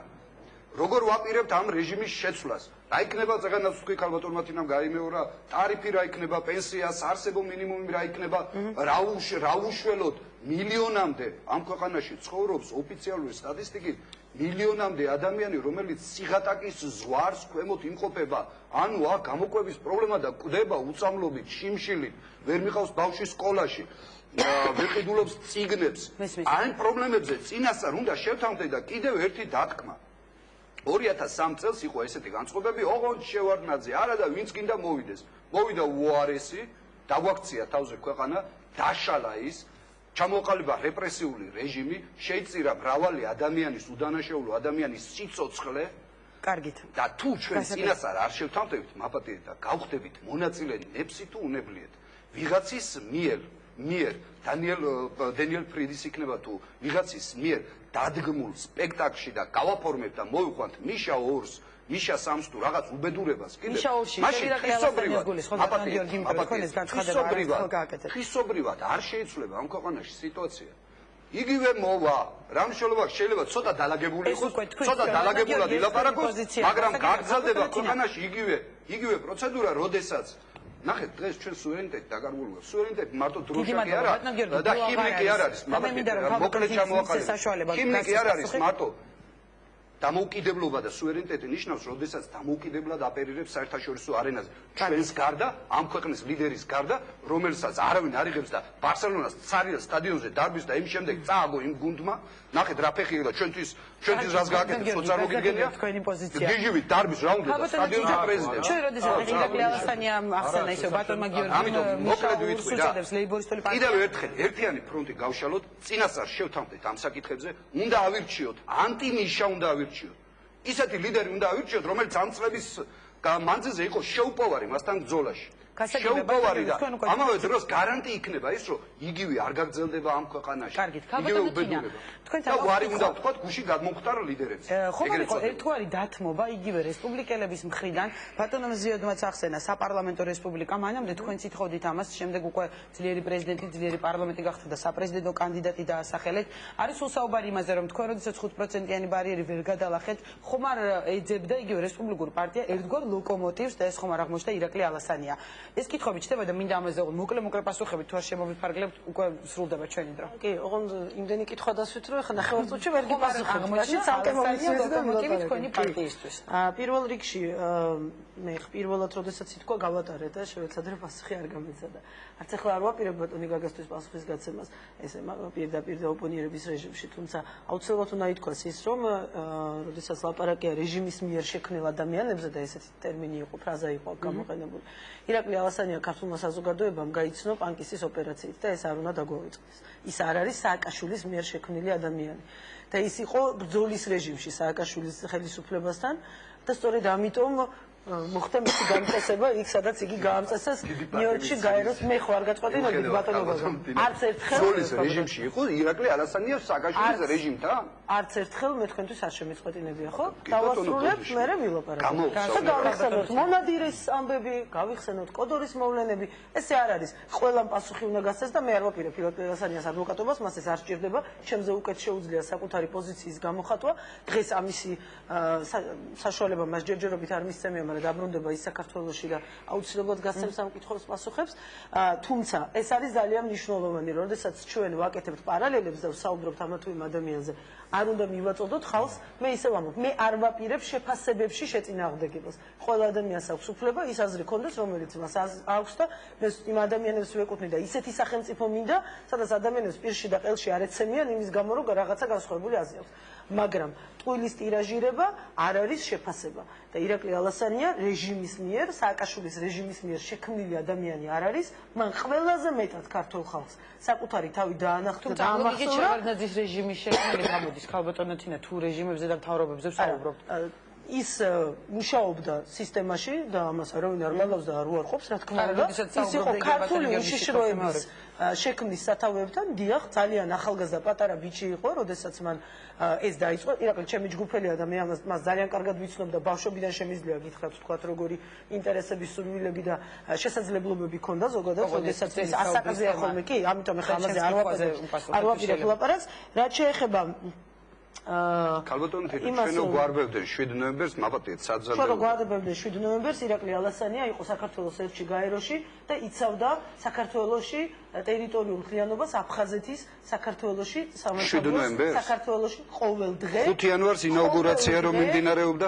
ყოველ დღე ჩვენ ერთი რამე არ უნდა დაგვაუწყდეს ბატონო გაგა რომ ელჩები სააკაშვილის ელჩები არ არიან განსაკუთრებით ისეთ ორგანიზაციებში მუდმივი წარმომადგენლები განსაკუთრებით და არა ელჩები ირაკლი არ ყოფილა ელჩი ის იყო მუდმივი წარმომადგენელი საქართველოსი გაერთიანებული ერების ორგანიზაციაში საქართველოს პარლამენტის ხოთშორის ვის წარდგინებით მაგას არ აქვს მნიშვნელობა, იმიტომ რომ დიდი პატივისცემის მიუხედავად კიდევ ერთ დეტალს გეტყვით, ეს საზოგადოება უნდა იცოდეს. როდესაც ირაკლი ალასანია იყო შევარდნაძის უშიშროების მინისტრის მოადგილე, როდესაც ვარდების რევოლუცია მაპატიეთ რა ბანკის სხვა თემა კიდევ მაგაზე დამატებით ინფორმაციები შემიძლია. სააკაშვილი იმას შევარდა პარლამენტში. კარი ვინ გაუგო, იცით, ხაბუძანიასთან ერთად? სპეცრაზის ხელმძღვანელი იყო ირაკლი ალასანია. რომელსაც უნდა დაეცვა უსაფრთხოება ქვეყნისა გადატრიალებას ხელი არ უნდა შეეცვა. ირაკლი ალასანიამ კადრები არსებობს, ხალხო ამის. რომელიც არის ახლოს ნათესავი. კალბატონი თინა მე დიდი ტყუილი ბატონო გაგა. კადრები არსებობს. ზესა გადახებული და კადრები არსებობს ამის შესახებ. ამის შესახებ. არა. კარი რო გაუგო პარლამენტს კარი რო ჩამოიღეს და რო შეუშვეს ის. უხტებით თემიდან თემაზე. და ძალიან ხმასურში გაძლევთ საშუალებას რომ თქვენი განმარტება გააკეთოთ. ეს არის დიდი ტყუილი. იცით საშუალებას. ბატონო გიორგი ძალიან დავასრულებინოთ. არა, როგორ არ ნერვიულობთ ხა? აქ მე მგონი ყველამ შევინარჩუნოთ რეჟიმი, რომ ერთმანეთის პირში არ უვარდებოდეთ. მე სადავა არაფერი არ მაქვს. კიდევ ერთხელ ვამბობ, უნდა ჩამოყალიბდეთ. ქალბატონ ტინას გავაცადოთ, ბატონო გიორგი. ჩამოყალიბდეთ გასაგებად საშუალება ამ ხელისუფლებიდან გუში რო გადმოხდა ოპოზიციაში და არაფერი არ გაუკეთებია. არ გაუვლია, აი ბატონმა ზვიადმა გაიარა ის გზა, ქალბატონმა ტინამ გაიარა. ერთად ვიარეთ საქართველოს რეპრესიებს გაუძლეს მოწამლად წინააღმდეგობას. მაშინ ესენი იყვნენ თანამდებობებზე მოსხუბებულები და თავს უკრავდნენ მიშას და მის რეჟიმს აძლიერებდნენ და დღეს ის შეიძლება გისმენთ. აღარ შეაწყვეტინოთ ძალიან ხოთ. ნახევარწინადებით რომ ტყუილია ლეიბორისტების მიერ მუდმივად აპელირებული თემა სააკაშვილისა და ირაკლი ალასანიას ნათესაობის შესახებ. ერთხელ და სამუდამოდ რომ დამთავრდეს ამაზე საუბრები. ეს არის ტყუილი და ტყუილის ტირაჟირებას ნუ ეწევით, არ შეგფერით. ბატონო გიორგი, აღარ გასცეთ პასუხი ქალბატონ თინას საფრთხოდ რომ ამისათვის ვილაპარაკოთ ამ რეჟიმში. ქალბატონო თინა, თუ ეს არის თქვენი არჩევანი, კი ბატონო, ვილაპარაკოთ. არა, ქალბატონო თინა, მე გისმენთ და მე მაინტერესებს კითხვაზე პასუხი, რაც მე დავსვი, რომ რესპუბლიკური პარტიისთვის ხომ არ იყო ირაკლი ალასანი ერთგვარი ლოკომოტივი იმ ფონზე და საკუთარი პრინციპების დათმობაზე ხომ არ წავიდა ამისთვის, როდესაც საპარლამენტო რესპუბლიკაზე ასეთი უარი თქვა. თქვენ თქვით კითხვაში, რომ ეხლა ადრე საპარლამენტო რესპუბლიკას უჭერდნენ ხარს და ეხლა ძლიერი პრეზიდენტი, ძლიერი პარლამენტი ეს თი რამ ჩვენგან თქმული არ ყოფილა. მგონი ზურა აბაშიძის განცხადება წავიკითხა, მაგრამ ალიანსი ამბობდა კითხებით. თქვენ ერთიანი ალიანსი იყო, მაგრამ ეს არ ყოფილა ოშაბათის შემდეგ ნამდვილად. ხო? ამაში ვერ დვა. ანუ ალიანსის გამოცხადების შემდეგ ეს არ ყოფილა ნამდვილად. თუმცა არ არის ეს პრობლემა, რა თქმა უნდა, ჩვენ საპრეზიდენტო არჩევნებში მონაწილეობთ, რა თქმა უნდა. და ჩვენ ვითხოვთ რიგგარეშე საპრეზიდენტო არჩევნების ჩატარებას, ეს არ უნდა დაგვავიწყდეს. ეს არის რეალობა დღეს ქვეყანაში. და მე არ მესმის ბატონი ზვიადი, როდესაც ამბობს, რომ ანუ ამ თემის იგნორებას როდესაც ახდენს, იმიტომ რომ ჩვენ ყველა ერთად ვითხოვთ რიგგარეშე საპრეზიდენტო არჩევნების ჩატარებას 5 იანვარს, ჩვენ ყველა ერთად მონაწილეობთ. ძალიან პატრიოტი შეგეკითხებით უბრალოდ. საკითხია. ზუსტად ამ თემაზე მინდა, იგივე ნოემბერშიც, როდესაც მოთხოვნა იყო პრეზიდენტის გადადგომა, მაშინაც იყო კანდიდატი ლევან გაჩიჩაძე, თუმცა მაშინ ღია წინასწარ ეკეთებოდა განცხადება, რომ ექსპერტში წავიდოდა პრეზიდენტი და იქნებოდა საპარლამენტო. არა, ნოემბერში არ ეკეთებოდა ეს, ხო, ნოემბერში დაინიშნა 8 ნოემბერს გადადგმა სააკაშვილი, ანუ გადადგომის შემდეგ და არჩევნები რო დაინიშნა და პროგრამის პრეზენტაცია რო მოხდა, მაშინ მოხდა რომ გაჩიჩაძე ის თვეში დატოვებდა პოსტს. ამიტომ ახლა წინ უგავსრებთ მონანევს, თქვენ რა იცით ჩვენი განაცხადი რა იქნება, როდესაც საპრეზიდენტო არჩევნებს დავიწყებთ. დღეს მე გიდასტურებთ, რომ რესპუბლიკური პარტია შეუძლებელია თავისი სახელიდან გამომდინარე ფიოს ჩვენ რესპუბლიკელები ვართ, შეუძლებელია რაიმე სხვა იდეოლოგიის მიმდევარი იყოს, სხვა პრინციპის მატარებელი იყოს, გარდა საპარლამენტო რესპუბლიკის. ერთადერთი პარტიაა საქართველოში, რომელსაც კონსტიტუციის მოდელი ქონდა დაწევლილი აწყობილი საპარლამენტო მმართველობაზე ჯერ კიდევ 93 წლის საკონსტიტუციო კომისიისთვის, ხო? და ჩვენ იმ ღირებულებების ერთგული ვართ და ამის შეცვლას არ ვაპირებთ, იმიტომ ვართ ერთ პარტიაში ის ადამიანები, ვინც ვართ, რომ რესპუბლიკელები ვართ და ამით წერტილი არის დასმული ყველა მსგავს დისკუსიაზე. მაგრამ ქვეყანაში არსებობს პოლიტიკური კონიუნქტურა. ეხლა თქვენ წარმოიდგინეთ, ჩვენ რო გამოვსულიყავით ბრიფინგი ჩაგვეტარებინა და გვეთქვა, რომ არავით არის საპრეზიდენტო არჩევნები, ვითხოვთ რიგგარეშე საპარლამენტო არჩევნებს. აი მე გენახათ თქვენ შეტევა და თავდასხმა ამ კვირაში ეს რა იყო, ისეთი ამბავი მოყვებოდა ამას და რა თქმა უნდა ჩვენ ვითვალისწინებთ პოლიტიკურ კონტექსტს, ვითვალისწინებთ რეალობას, ჩვენ ხშირ რეკლამას პოზაში ვერ ჩავდგებით და ვერ ვიტყვით, რომ სააკაშვილი გადადგეს და დამთავრდეს, ეს არ იქნება, ამიტომ ჩვენ დღესვე ვაცხადებთ. ჩვენ 3 თვის განმავლობაში ვლაპარაკობდით ახალ მემარჯვენეებთან ალიანსის შექმნამდე და გავიარეთ ყველა დეტალი დაწყებული არ ვიცი, საპენსიო სისტემიდან დამთავრებული საკონსტიტუციო მმართველობით. ჩვენ გვაქვს სხვაობები, მაგრამ ჩვენ შევთანხმდით, რომ ეს ალიანსი სახელმწიფოს შექმნისთვის მსგავსი პრინციპების მატარებელი იქნება. ამის შემდეგ კიდევ უფრო დიდხანს ვლაპარაკობდით რესპუბლიკელები და ახლები ირაკლი ალასანიასთან. სანამ ყველაფერზე არ შევთანხმდით. ეს არის ისე ვიძახი, პასუხისმგებლობიანი განაცხადი პირველად შემიძლია გითხრათ, ხშირად იცვლიდა იგივე მემარჯვენეები პარტნიორებს. შემიძლია გითხრათ სრულიად თამამად, რომ არც ერთხელ საქართველოში არჩევნები რომ არ იყო ჰორიზონტზე, ასე ალიანსები არ შექმნილა. საარჩევნო ბლოკების რეჟიმში. ჩვენ მივხვდით, რომ ქვეყანას პირველი ამოცანა საქართველოში არის სააკაშვილის წასვლა, მაგრამ 5 წუთის შემდეგვე ირთვება ახალი რეჟიმი, სახელმწიფოს მშენებლობის რეჟიმი. და როგორი უნდა იყოს პირველი პირი ქვეყანაში, მეფე, პრეზიდენტი თუ პრემიერ-მინისტრი, ეს ზუსტად ის საკითხია, რომელიც გადაწყვეტის უფლება არ აქვს არც ერთ პოლიტიკურ ძალას ცალკე აღებულს. ის რაც გააკეთა სააკაშვილმა 2004 წლის თებერვალში, 1 წუთი არა, უნდა დავასრულო, უნდა დამთავრდეს ამ ქვეყანაში, როცა ერთმა კაცმა თავისი ნებით გადაწყვიტა, რომ ეხლა მე მინდა ვიყო მეფე, ოღონდ პრეზიდენტი მერქვას. ამიტომ ყველა ძალაუფლება მე. ეს უნდა დამთავრდეს. თუმცა ახლები კონსტიტუციური მონარქიასაც ითხოვდნენ. ამით დავიწყე. მეფე, პრეზიდენტი თუ პრემიერ-მინისტრი. ეს გადაწყვეტილება უნდა მიიღოს ქართულმა ხალხმა, სწორედ ქართულმა ხალხმა რეფერენდუმის გზით და ყველა პოლიტიკური პარტია იქნება თავის კამპანიაში. მე დარწმუნებული ვარ, ჩვენ და კონსერვატორებს ერთი კამპანია გვექნება საპარლამენტო რესპუბლიკის მოთხოვნით, ვიღაცა სხვა და გავაკეთოთ ქართული ხალხი. მე მეკითხოთ თქვენ არ ბოლო კითხვა თითქმის ყველასთან, მაგრამ თქვენ დავიწყებთ. ამჯერადაც რომ ოპოზიციამ ვერ მიაღწიოს მიზანს, გულისხმობ იგივე ნოემბერში. აი მე რას აპირებთ? ყველა ამას კითხულობს, რომ ამჯერად მაინც თუ იქნება, ასე ვთქვათ. ქალატონინო, მე ხშირად მეუბნებია, რომ მიზანს ვერ მიაღწიეთ, ესეთი ყველაფერი მარცხით დამთავრდა ასე შემდეგ. მე თუ მკითხავ, თავარი მოთხოვნა რა, ხო ხო შეიძლება შეცდომა მაშინ. ქალატონინო, რომ ყველაზე უფრო მძიმე ის წელიწად ნახევარი თუ 2 წელი კი არ იყო ის ბოლო, როდესაც ხალხმა გამოიღვიძა და უსამართლობის წინააღმდეგ დაიწყო ბრძოლა და დაიწყო ძალიან აქტიური ბრძოლა, რასაც ორი გაყალბებული არჩევნები მოყვა შემდეგ. ყველაზე მძიმე ის პერიოდი იყო, როდესაც ვადების რევოლუციიდან აი იმ დღემდე, როდესაც ხალხმა უკვე აღარ მოითმინა და გამოვიდა, როდესაც 3 თუ 4 წლის განმავლობაში, ესე იგი რაღაც ნაცრისფერ სამუშაოს ვეწეოდით დილიდან საღამომდე და არსაიდან ხმა და არსით ძახილი არ იყო და ძალიან მძიმე დღე იყო. მე მიმაჩნია, რომ ადამიანი იმის ადამიანია, რომ უნდა იბრძოლოს. როდესაც წაიფორხილებ, ისე უნდა ადგე. ტალახში თუ ჩაგაგდებენ, უნდა ამოხვიდე მაინც იმ ტალახიდან და უნდა გააგრძელო ბრძოლა. თუ გინდა სიცოცხლე და თუ გინდა ამ ქვეყნისთვის რამე გააკეთო, თორე ის ერთხელ რაღაც წარუმატებლობა მოხდა, რომელსაც მე წარუმატებლობა და არ ვთვლი იქიდან გამომდინარე, რომ ძალიან დიდი და სერიოზული ესე იგი ის იყო ხალხის გამოცოცხლება იყო ქვეყანაში და ეს არის თავისთავად პოლიტიკური გააქტიურება, საზოგადოების თავისთავად წარმატება გახლავთ არ მიმაჩნია, მაგრამ მე გარწმუნებთ, რომ ეხლა ჩვენ გვაქვს გამოცდილება ქალბატონინო, რომელიც გვაძლევს სრულ უფლებას იმისას, რომ ჩვენ გაცილებით უფრო ესე იგი წინ გავიხედოთ, დავგეგმოთ და არა მარტო ხელისუფლების წასვლამდე, არამედ ახალი ხელისუფლების მოსვლის შემთხვევაშიც დავდოთ გარანტიები, დავდოთ კონსტიტუციური მოდელი, დავდოთ ის საკითხებიც, რომელ საკითხებზეც ლაპარაკობდა ბატონი გუგავა, მოსახლეობისთვის რა, თუ ახალი ხელისუფლება უნდა, ხო უნდა იცოდეს მოსახლეობა, მისთვისაც რა უმჯობესდება. და ერთი რითიც მინდა უბრალოდ გითხრათ, სააკაშვილის ჩამოყვანილი გრინბერგის ჯგუფი საქართველოში, რომელიც მუშაობს სერიოზულად, უკვე საპრეზიდენტო არჩევნებამდე რამდენიმე თვით ადრე ჩამოიყვანა, რამდენიმე $10 მილიონ უხდის ამ ჯგუფს იმისათვის, რომ ყველა ნაბიჯი სააკაშვილის ხელისუფლების ნებისმიერი გადაწყვეტილება დუშეთში წავა, ბათუმში წავა, იქ რაღაცას 25 თებერვლის აქციას ჩაატარებს, რა იგეგმება ამ ჯგუფის მიერ და ყველა მისი მოხელე, ჩინოვნიკი ლაპარაკობს ერთ და იგივე ტექსტით, უმუშევრობას როგორ უნდა ებრძოლოს, სოციალური მასა, ეს არის დაგეგმილი და დაგეგმილზე უფრო დაგეგმილი აქვს და მათი სტრატეგიაც აქვს, როგორ არიან ოპოზიციაში ისე სიტუაცია, რომ ხალხმა თქვას, რომ აი ამათ როგორ შეიძლება ადამიანები ენდონ, მაშინ როდესაც ეს სხვადასხვას ლაპარაკობს ყველა.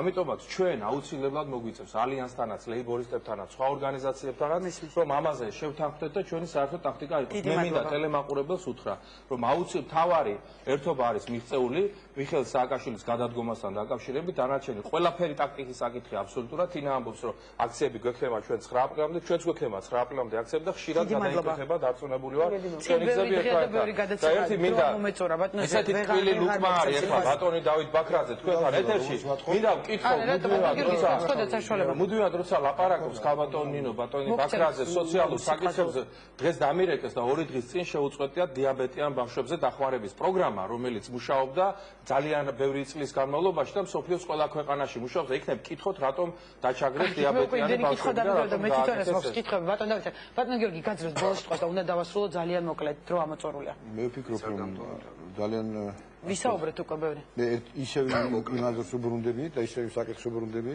რასაც ქვია, ასე ვთქვათ, შეუთანხმებლობა. საერთოდ ძალიან საინტერესოა, იმიტომ რომ ახლა მოусმინე კახა შარტავას გამოსვლა რამდენჯერმე რომ მას აქვს რაღაც კონკრეტული გეგმა და ეს გეგმა ჯერ ვერავინ ვერ ნახა, ახლა მოусმინე რომ ხებსაც ქონიათ კონკრეტული გეგმები ანუ ამ აქციებთან დაკავშირებით. მიეცემათ ალბათ საშუალება ყველა პარტიას საკუთარი არა, საინტერესოა რომ ყველას გეგმები გავიცნოთ და უბრალოდ მე აქ რახან რომ მოვედი, ვიცოდი რა ფორმატშიც მოვდიოდი და მეგონა რომ ბატონ ზვიაც ეყოფოდა ვაჟკაცობა და პირში მეტყოდა რა ისეთ თქმასაც აპირებს ხოლმე და ისაც რა ვაჟკაცობაზე ნუ ლაპარაკობ შენ ვაჟკაცობაზე ილაპარაკე სხვადასხვა გადაცემებში როცა არის ხოლმე საუბარი გავუგებრათ იქ როცა მე არა ვარ მაშინ მეგონა რომ აქაც მეტყოდა იგივე ხო ჩვენ დებატებზე არ დაგვიპატიჟებთ ბატონო თქვენ საკამათოდ არ მოსულვარ მე აქ და შენ ვაჟკაცობაზე ილაპარაკე გაიცით შენ ვაჟკაცობაზე ილაპარაკე მე რაზე გავსწავლე მე მაინტერესებდა რომ სხვა თემაზე მეც ვიადის მოსმინდა გავყვედა ბატონ დავითთან აღარც ერთი წამი არ აღარ ძალიან სერიოზული საკითხია იმიტომ რომ იმ პრობლემების ფონზე რომელიც ჩვენ ახლა სუმუდმივად გვესმის კონფლიქტი შესაძლო საფრთხე და ასე შემდეგ გუშინ გამოქვეყნდა სახელმწიფო დეპარტამენტის დასკვნა და მედიამ გააშუქა ისე როგორც უნდა გაეშუქებინა სამწუხაროდ და არავის არ უთქვამს 21 მაისის საპარლამენტო არჩევნების დღეს ყველას გახსოვთ ინციდენტი გალის რაიონში სოფელ ხურჩაში არავის არ უთქვამს რა წერია იმ დასკვნაში ამ ინციდენტთან დაკავშირებით და მე ძალიან მაინტერესებს ბატონი დავითის შეფასება პასუხი იმაზე რაც სახელმწიფო დეპარტამენტის დასკვნაში წერია იქ წერია რომ ეს ინციდენტი პირდაპირ შავი თეთრზე წერია იყო ქართული ხელისუფლების მიერ პროვოცირებული სამწუხაროდ თქვენს გამოგჩათ სხვა სახელისუფლებო არხებსაც ეს არის ძალიან მნიშვნელოვანი დეტალი იმ ფონზე რაც ეხლა დღეს ქვეყანაშია შექმნილი თქვენი შეკითხვის შინაარსი ძალიან დიდი მადლობა იდეოლოგმა თქვა და ამ მიმართულებით უკვე სხვა დროს კიდევ გვეყოლება ლეიბორისტების სტუმრად და ბევრ დროს მოგცემთ საუბრისთვის. ძალიან დიდი მადლობა. ჩვენი გადაცემის სტუმრები იყვნენ ქალბატონი თინა ხიდაშელი, ბატონი გიორგი თორთლაძე, ზვია ძიძიგური, გიორგი გუგავა. ეხლა რეკლამის დრო, რეკლამის შემდეგი პარლამენტის თავმჯდომარე დავით ბაქრაძე გვიპასუხოს მოსალოდნელად თუ არა კვლავ სამხედრო აგრესია საქართველოში და როგორ ამდენად ცხელი იქნება გაზაფხული ქვეყნის შიგნით და გარეთ.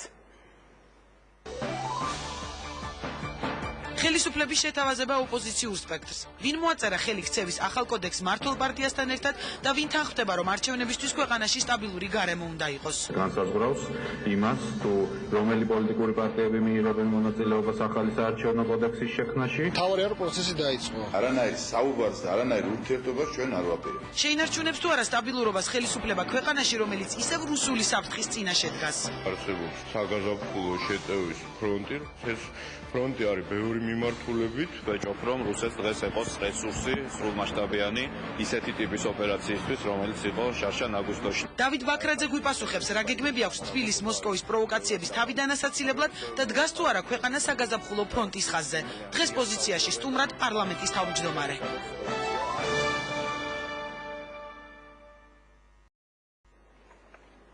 რეკლამის შემდეგ ჩვენ გვაპირდაპირ ეთერში ვართ და წარმოგიდგენთ ჩვენ სტუმარს პარლამენტის თავმჯდომარეს, რომელთან ერთადაც გავიგებთ რა პოზიცია აქვს ხელისუფლებას აქტიურ გაზაფხულთან მიმართებაში და მოსალოდნელია თუ არა კვლავ სამხედრო აგრესია რუსეთის მხრიდან. მოგესალმებით ბატონ დავით, დიდი მადლობა სტუდიაში მობრძანებისათვის.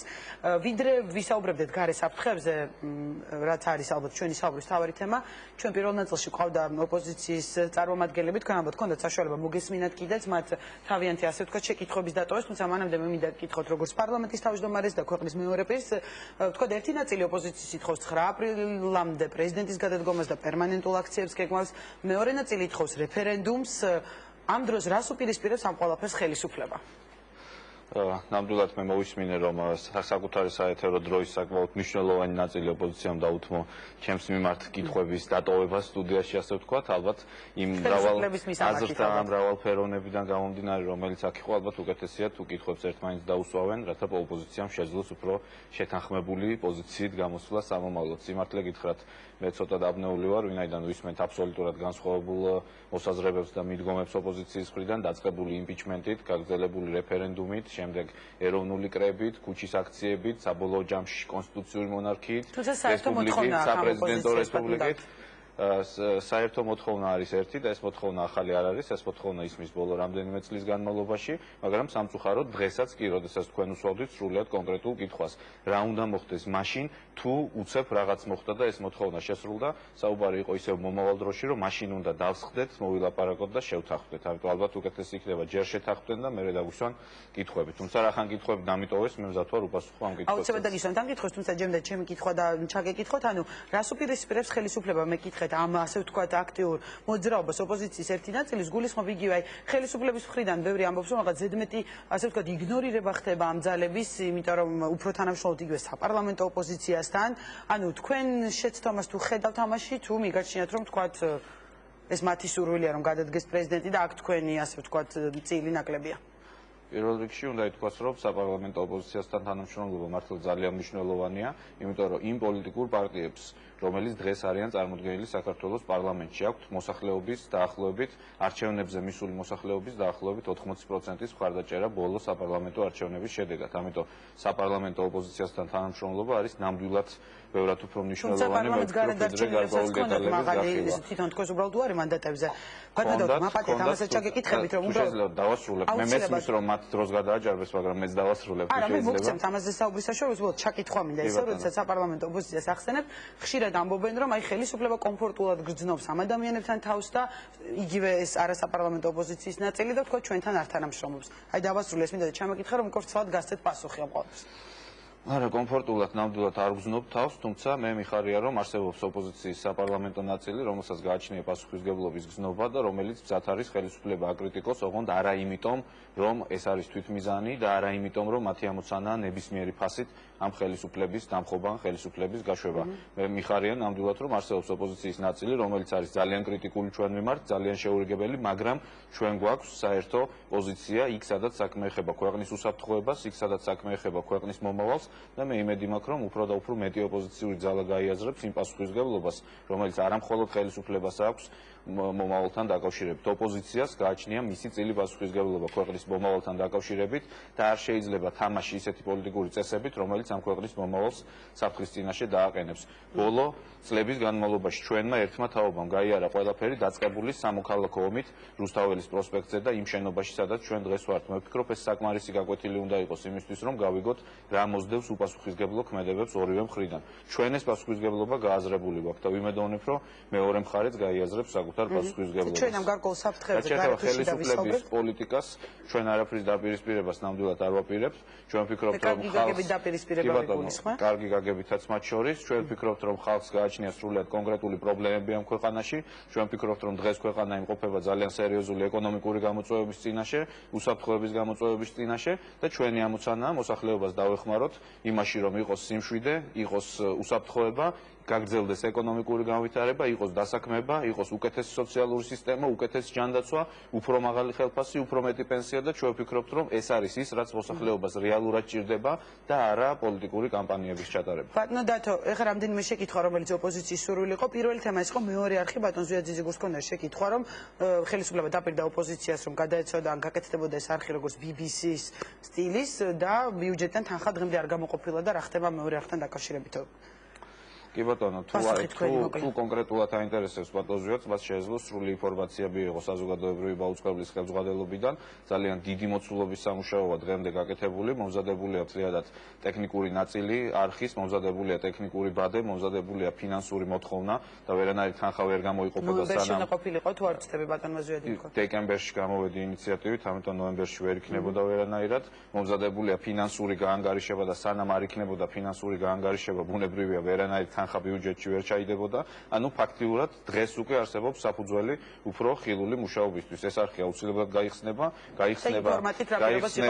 გაიხსნება არა იმიტომ, რომ ზოგიერთი პოლიტიკოსი ღია კარს ამტვრევს და ცდილობს თემა მოძებნოს არამედ გაიხსნება, იმიტომ რომ ჩვენ როგორც ხელისუფლება გამოვედით ამ პირობით და ჩვენ ამ პირობას შევასრულებთ. ამიტომ გაიხსნება და არა იმიტომ რომ ზოგიერთები ღია კარისტრევას ცდილობენ. კარგი და აქვე დასახელდა სახელმწიფო დეპარტამენტის დასკვნა, ქალბატონი თინამ ისაუბრა ამ თემაზე.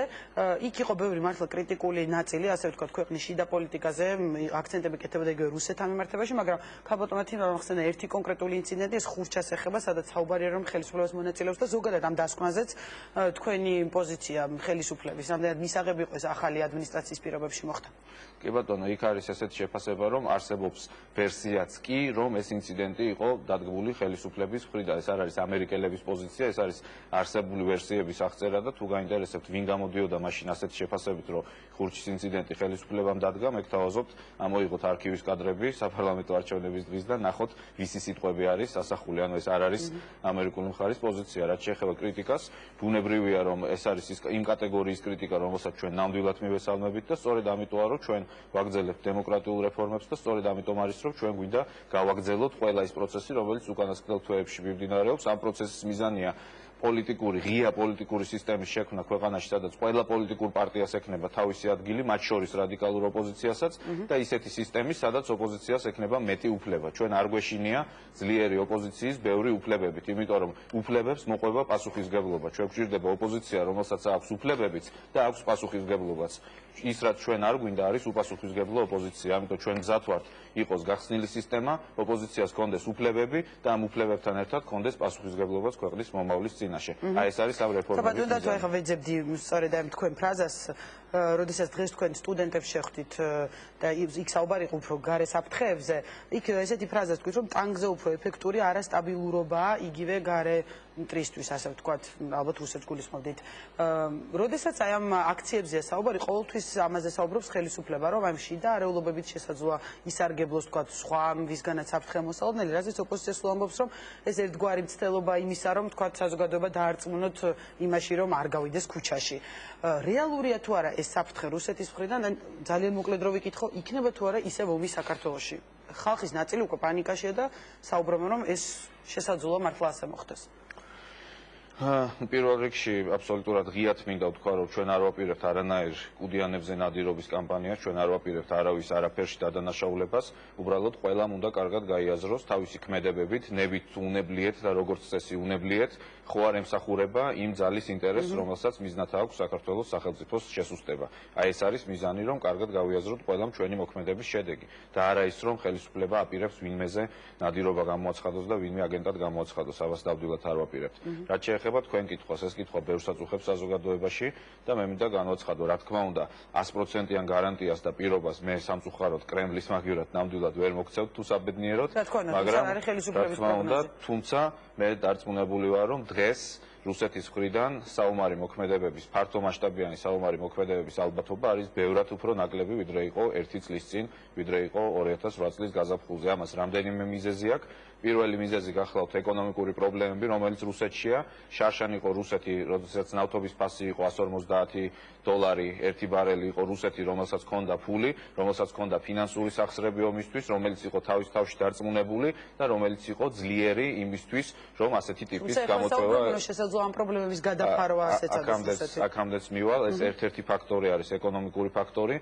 მეორე ფაქტორი გახლავთ ის, რომ დღეს რუსეთისთვის იქნება აბსოლუტურად თვითმკვლელური ამერიკასთან ურთიერთობის თვალსაზრისით ახალ ადმინისტრაციასთან თავისი ურთიერთობა დაიწყოს იმით, რომ განახორციელოს სამხედრო შეტევა საქართველოს წინააღმდეგ. ჩვენ ვხედავთ, რომ გუშინ რუსეთმა გადაყლაპა, უჩვეულოდ გადაყლაპა ესეთი მწარესილაც კი, როგორც იყო ძალიან კრიტიკული დასკვნა ამერიკის სახელმწიფო დეპარტამენტის და ვნახეთ უჩვეულოდ კონსტრუქციული საგარეო მინისტრი ლავროვი, რომელმაც თქვა, რომ მზად ვარ დავსხდეთ და ამ თემაზე ვისაუბროთ. ასეთი მე ბოლო რამდენიმე წელია ლავროვი არ მახსოვს. რატომ? იმიტომ რომ მათ ჭირდებათ ახალ ადმინისტრაციასთან ურთიერთობის დალაგება და დღეს ისინი ვერ გადადგავენ ნაბიჯს, რომელიც დაამსხვრევს მთლიანად ადმინისტრაციასთან მათ ურთიერთობას. მესამე ფაქტორი უკაცრავად ასევე გახლავთ ის, რომ დღეს აღარ არსებობს ის მიზეზი, რაც იყო ერთ-ერთი ძირითადი მიზეზი 2008 წლის აგრესიის, ეს იყო კოსოვო და ეს იყო სურვილი ამერიკელებისთვის გადაეხადათ კოსოვოს სამაგიერო და ეს სამაგიერო ნაწილობრივ ადგილობრივ გადაუხადეს სწორედ საქართველოში და ბოლო გახლავთ ის, რომ ნებისმიერი პოლიტიკური არასტაბილურობა დღეს რუსეთში კატასტროფულ გავლენას მოახდენს ეკონომიკაზე. ანუ გახსოვთ, რომ რუსეთში ეკონომიკური კრიზისი დაიწყო უფრო ადრე ვიდრე სხვაგან, ერთადერთი მიზეზის გამო, როგორც კი რუსეთმა დაიწყო ომი საქართველოში, პირველივე კვირაში მოხდა რუსეთიდან 20 მილიარდი დოლარის გადინება. დღეს რუსეთმა რომ დაიწყოს ასეთი რამ საქართველოში, ამის ფასი რუსეთისთვის პოლიტიკური ფასი იქნება იმდენად მაღალი და იმდენად მძიმე გამომდინარე ეკონომიკური შედეგებით, რომ ამას რუსული ეკონომიკა უბრალოდ ვერ გადაიტანს. ამიტომ ყველაფერი აქედან გამომდინარე, მე ვფიქრობ, საღი აზრის და რაციონალური აზროვნების ფარგლებში კრემლში ესეთი გადაწყვეტილება არ უნდა მიიღონ. თუმცა ისევ მეორებ, სამწუხაროდ საღაზრზე ყოველთვის საუბარი ხო, ეს ბატონ დავით, იმიტომ იგივე ფელგენგაუერი, დუგინია, ეს ადამიანები, ვინც წინასწარ მეტყველებდნენ აგვისტოს ომს, დღესაც აკეთებენ ესეთ განცხადებებს და ბუნებრივია, რომ ეს შიში გაჩნდა, თუმცა სამწუხაროდ ბევრი რუსი ექსპერტი კიდევ საუბრობს იმაზე, რომ რუსეთმა აგვისტოში ამ ხელა დანაკარგების ფონზე მიზანს ვერ მიაღწია, საქართველოს პრობლემა, როგორც ისინი ეძახიან, დარჩა და რუსეთმა უნდა გააგრძელოს ამ პრობლემის მოგვარება. ასეთი რიტორიკაც ნამდვილად გვესმის, თუმცა იმედი მაქვს, რომ რუსეთის ხელისუფლება არ წავა თავის რადიკალურ დაზიანებაზე და არ მიიღებს იმ ნაბიჯს, რომელიც მას ძალიან ძვირად დაუჯდება. აგვისტოს ომის შეფასებისას ბატონ დავით, ხელისუფლებას ხშირად აკრიტიკებდნენ იმის გამო, რომ შემდეგ თქვენვე განმარტეთ იგივე მმართველმა გუნდმა, რომ არ ელოდით მსგავს აგრესიას რუსეთის მხრიდან, თქვა ასეთი მასშტაბით. ამჯერად, როდესაც საუბრობთ, რომ უფრო სავარაუდოა, რომ თქვა მოსკოვმა ეს გადაწყვეტილება არ მიიღოს, მაგრამ ალბათობა მაინც არსებობს, რამდენად არის მზად ხელისუფლება ამჯერად, თქვა ან პრევენციისთვის ამ ყველაფრის, ან დაწყების შემთხვევაში, ღმერთმა დაგუფაროს, თქვა იმისათვის, რომ უფრო უკეთ აიცილოს, ასე ვთქვათ, ეს სამხედრო აგრესია თავიდან. აქ თავი და თავი არის პრევენცია, რა თქმა უნდა, ის რაც შარშან მე ვფიქრობ ძალიან სერიოზული პრობლემა იყო იგივე საერთაშორისო თანამეგობრობის მხრიდან, რომელსაც 6 თვის განმავლობაში ვარწმუნებდით თითოეული ჩვენგანი ხელისუფლების წარმომადგენელი ყველა შეხვედრაზე, რომ რუსეთი დგავს კონკრეტულ ნაბიჯებს, რომელიც მიზანიც არის ადგილზე ვითარების შეცვლა, სიტუაციის თვისობრივად შეცვლა და ფართომასშტაბიანი ომისთვის მომზადება. სამწუხაროდ, მაშინ ჩვენ არ დაგვიჯერეს და მაშინ გვეუბნებოდნენ, რომ ქართველები ტემპერამენტიანი ხალხი ხართ, გაზვიადება გიყვართ და ტყუილა ნერვიულობთ, იყავით მშვიდად, არ უპასუხოთ პროვოკაციებს. აღმოჩნდა, რომ მართალი იმის მერე რაც რუსეთმა გააკეთა აგვისტოში, მე ვფიქრობ, ყველა ბევრად უფრო სერიოზულად იღებს ჩვენ გაფრთხილებებსაც და თვითონ რუსეთიდან წამოსულ სიგნალებსაც. აქ ძალიან მნიშვნელოვან როლს ასრულებს ევროკავშირის დამკვირვებელთა მისია, იმიტომ რომ ეს მისია ფაქტიურად სპობს ყველანაირ პრეტექსტს რუსეთის მხრიდან მოძებნოს საბაბი აგრესიის დასაწყებად. როგორც კი რუსეთი საუბრობს რაღაც თითქოს მითიურ გადაადგილებებზე ან ძალის კონცენტრაციებზე ადმინისტრაციულ საზღვრებთან, მაშინვე მისია ამოწმებს და აცხადებს, რომ არანაირი კონცენტრაცია არ არის. ანუ რეალურად რუსეთს არ აქვს არანაირი საბაბი და საერთაშორისო კომპონენტის ადგილზე ყოფნა არის გარანტია იმისა, რომ რუსეთი ვერ იშოვის ხელჩასაჭრის საბაბს ასეთი აგრესიის დასაწყებად და ყველაფერი იმის ფონზე, რაც მე ჩამოვთვალე კიდევ საბაბის გარეშე ასეთი აგრესიის დაწყება, ნუ ძალიან მძიმე ნაბიჯი იქნება, რომელსაც მე რუსეთის დღევანდელი ხელისუფლების მხრიდანაც კი არ ველოდები. გასაგებია, დიდი მადლობა ბატონ დავით და ბოლო კითხვით ისევ ქვეყნის შიდა პოლიტიკას დავუბრუნდები, იგივე 7 ნოემბრის შემდეგ ხელისუფლება საკმაოდ ბევრ საუბრობდა საკუთარ შეცდომებზე, რაღაც გარკვეულ დათმობებზეც წავიდა იგივე ოპოზიციასთან. დაინიშნა ადამდელი არჩევნები, რაზეც შემდეგ უკვე დღეს პრეზიდენტი იმასაც ამბობს, რომ შესაძლოა ეს შეცდომა ყოფილიყო მისი მხრიდან. ყოველ შემთხვევაში, საინტერესოა თუ უფრო და უფრო გააქტიურდა მოვლენები, ვთქვა და იგივე ოპოზიციის ერთმა ნაწილმა უფრო აქტიურ ხერხებს მიმართა, იგივე გაიმართა აქციები, შეუერთდა ხალხი. შესაძლებელია თუ არა რაიმე ტიპის დათმობებს, ვთქვა, გვაველოდოთ ხელისუფლებისგან იგივე რაიმე მნიშვნელოვანი საკადრო გადაწყვეტილების კუთხით, იმიტომ რომ ბევრს საუბრობენ ხოლმე ამაზე. ხელისუფლების მხრიდან არ იქნება არანაირი დათმობა, რომელიც იქნება ქვეყნის ინტერესების საწინააღმდეგო. ჩვენ მიგვაჩნია, რომ რიგგარეშე არჩევნები არის ქვეყნის ინტერესების საწინააღმდეგო, იმიტომ რომ ეს ასუსტებს ქვეყანას პოლიტიკურად გარეშე საფრთხის წინაშე, ეს ასუსტებს ქვეყნის ეკონომიკას იმ დროს, როდესაც ეკონომიკური კრიზისის ფონზე ჩვენ ისედაც დიდი გამოწვევები გვაქვს და ზოგადად ეს კლავს ქვეყანაში სტაბილურობას. არ შეიძლება ყოველ წელიწადს ჩატარდეს არჩევნები.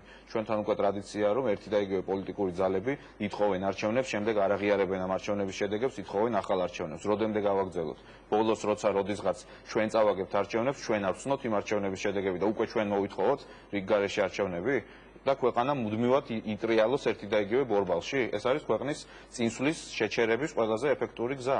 სწორედ ამიტომ ჩვენ არ ვაპირებთ დაუნიშნოთ არჩევნები, არა იმიტომ რომ არჩევნების გვეშინია და თუ ვინმეს აქვს დღეს მოსახლეობის მხარდაჭერა, აქ ზოგიერთი პოლიტიკოსი ერის და ხალხის სახელით საუბრობდა, ჩვენ ამის უფლებას ჩვენ თავს არასდროს არ ვაძლევთ, მაგრამ თუ ვინმეს აქვს დღეს მოსახლეობის მხარდაჭერა, ყველაზე მეტი ისევ ნაციონალურ მოძრაობას. იგივე რატო არა რეფერენდუმი მაშინ ბატონ დავით, როდესაც ხალხის მოთხოვნებზე საუბრობთ, ხელისუფლება სავარაუდოდ არ აპირებს ამ ულტიმატუმების მის ენად არაერთი განცხადება გაკეთებთ თქვენთვის მოუღებელია. ეს არის იგივე, ოღონდ დამატებითი, იგივე რიგგარეშე არჩევნების მორიგი რაუნდი, ოღონდ დამატებითი საფეხურის გამოყენებით და დამატებითი მექანიზმის გამოყენებით. ამიტომ მექანიზმი, რომელსაც მივყავართ ისევ მორიგ რიგგარეშე არჩევნებამდე, კიდევ ერთ რაუნდამდე, რომელიც კიდევ ერთხელ გაზრდის არასტაბილურობას ამ ქვეყანაში. აი, ყველა ოპონენტი თანხმდება, რომ პარლამენტი უნდა იყოს ძლიერი. მე გეკითხებით, როგორ უნდა იყოს პარლამენტი ძლიერი, თუ მას ყოველ წელიწადს გადაირჩევ. როგორ უნდა იყოს პოლიტიკური გარემო სტაბილური, თუ ყოველ წელიწადში 6 თვე ჩვენ გავატარეთ შიდა პოლიტიკურ წინასაარჩევნო ბრძოლაში. როგორ უნდა იყოს ქვეყანაში დემოკრატიული რეფორმები, თუ ყველა ჩვენგანი პოზიციას და ოპოზიციას ყოველ წელიწადში 6 თვე ვიხენით დაკავებული იმით, რომ ერთმანეთი ვაკრიტიკეთ წინასაარჩევნო ბრძოლაში. ეს არის ყველაზე ეფექტური გზა ქვეყნის განვითარების შესაჩერებლად. ამიტომ არ გვინდა ჩვენ არჩევნები და ამიტომ ამბობთ, რომ დათმობა ამ კუთხით არ იქნება, თორე რაც შეეხება იმას, რაც ჩვენ 7 ნოემბრის შემდეგ გავაკეთეთ, მე მინდა გითხრათ, რომ 7 ნოემბერი იყო ძალიან მწარე გაკვეთილი, საიდანაც ხელისუფლებამ ძალიან ბევრი ისწავლა და ერთ-ერთი ძირითადი დასკვნა, რომელიც ჩვენ მაშინ გამოვიტანეთ, არის ის, რომ აუცილებელია მოსახლეობასთან მუდმივი დიალოგი და აუცილებელია, რომ ყველა პოლიტიკური ძალა გზნობდეს პასუხისმგებლობას ქვეყნის მომავლის წინაშე. ასეთ პასუხისმგებლობას ჩვენ გზნობთ და იმედი მაქვს, რომ ყველა ის პოლიტიკოსი გზნობს, რომელიც დღეს ამ სტუდიაში ბრძანდებოდა. ძალიან დიდი მადლობა ბატონო დავით სტუდიაში მობრძანებისთვის და სტუმრობისთვის. მაყურებელს შევახსენებ, რომ ჩვენი გადაცემის მეორე ნაწილის სტუმარი პარლამენტის თავმჯდომარე დავით ბაქრაძე იყო. ჩვენ ერთმანეთს მომავალ პარასკევს ისევ შევხვდებით. დიდი მადლობა.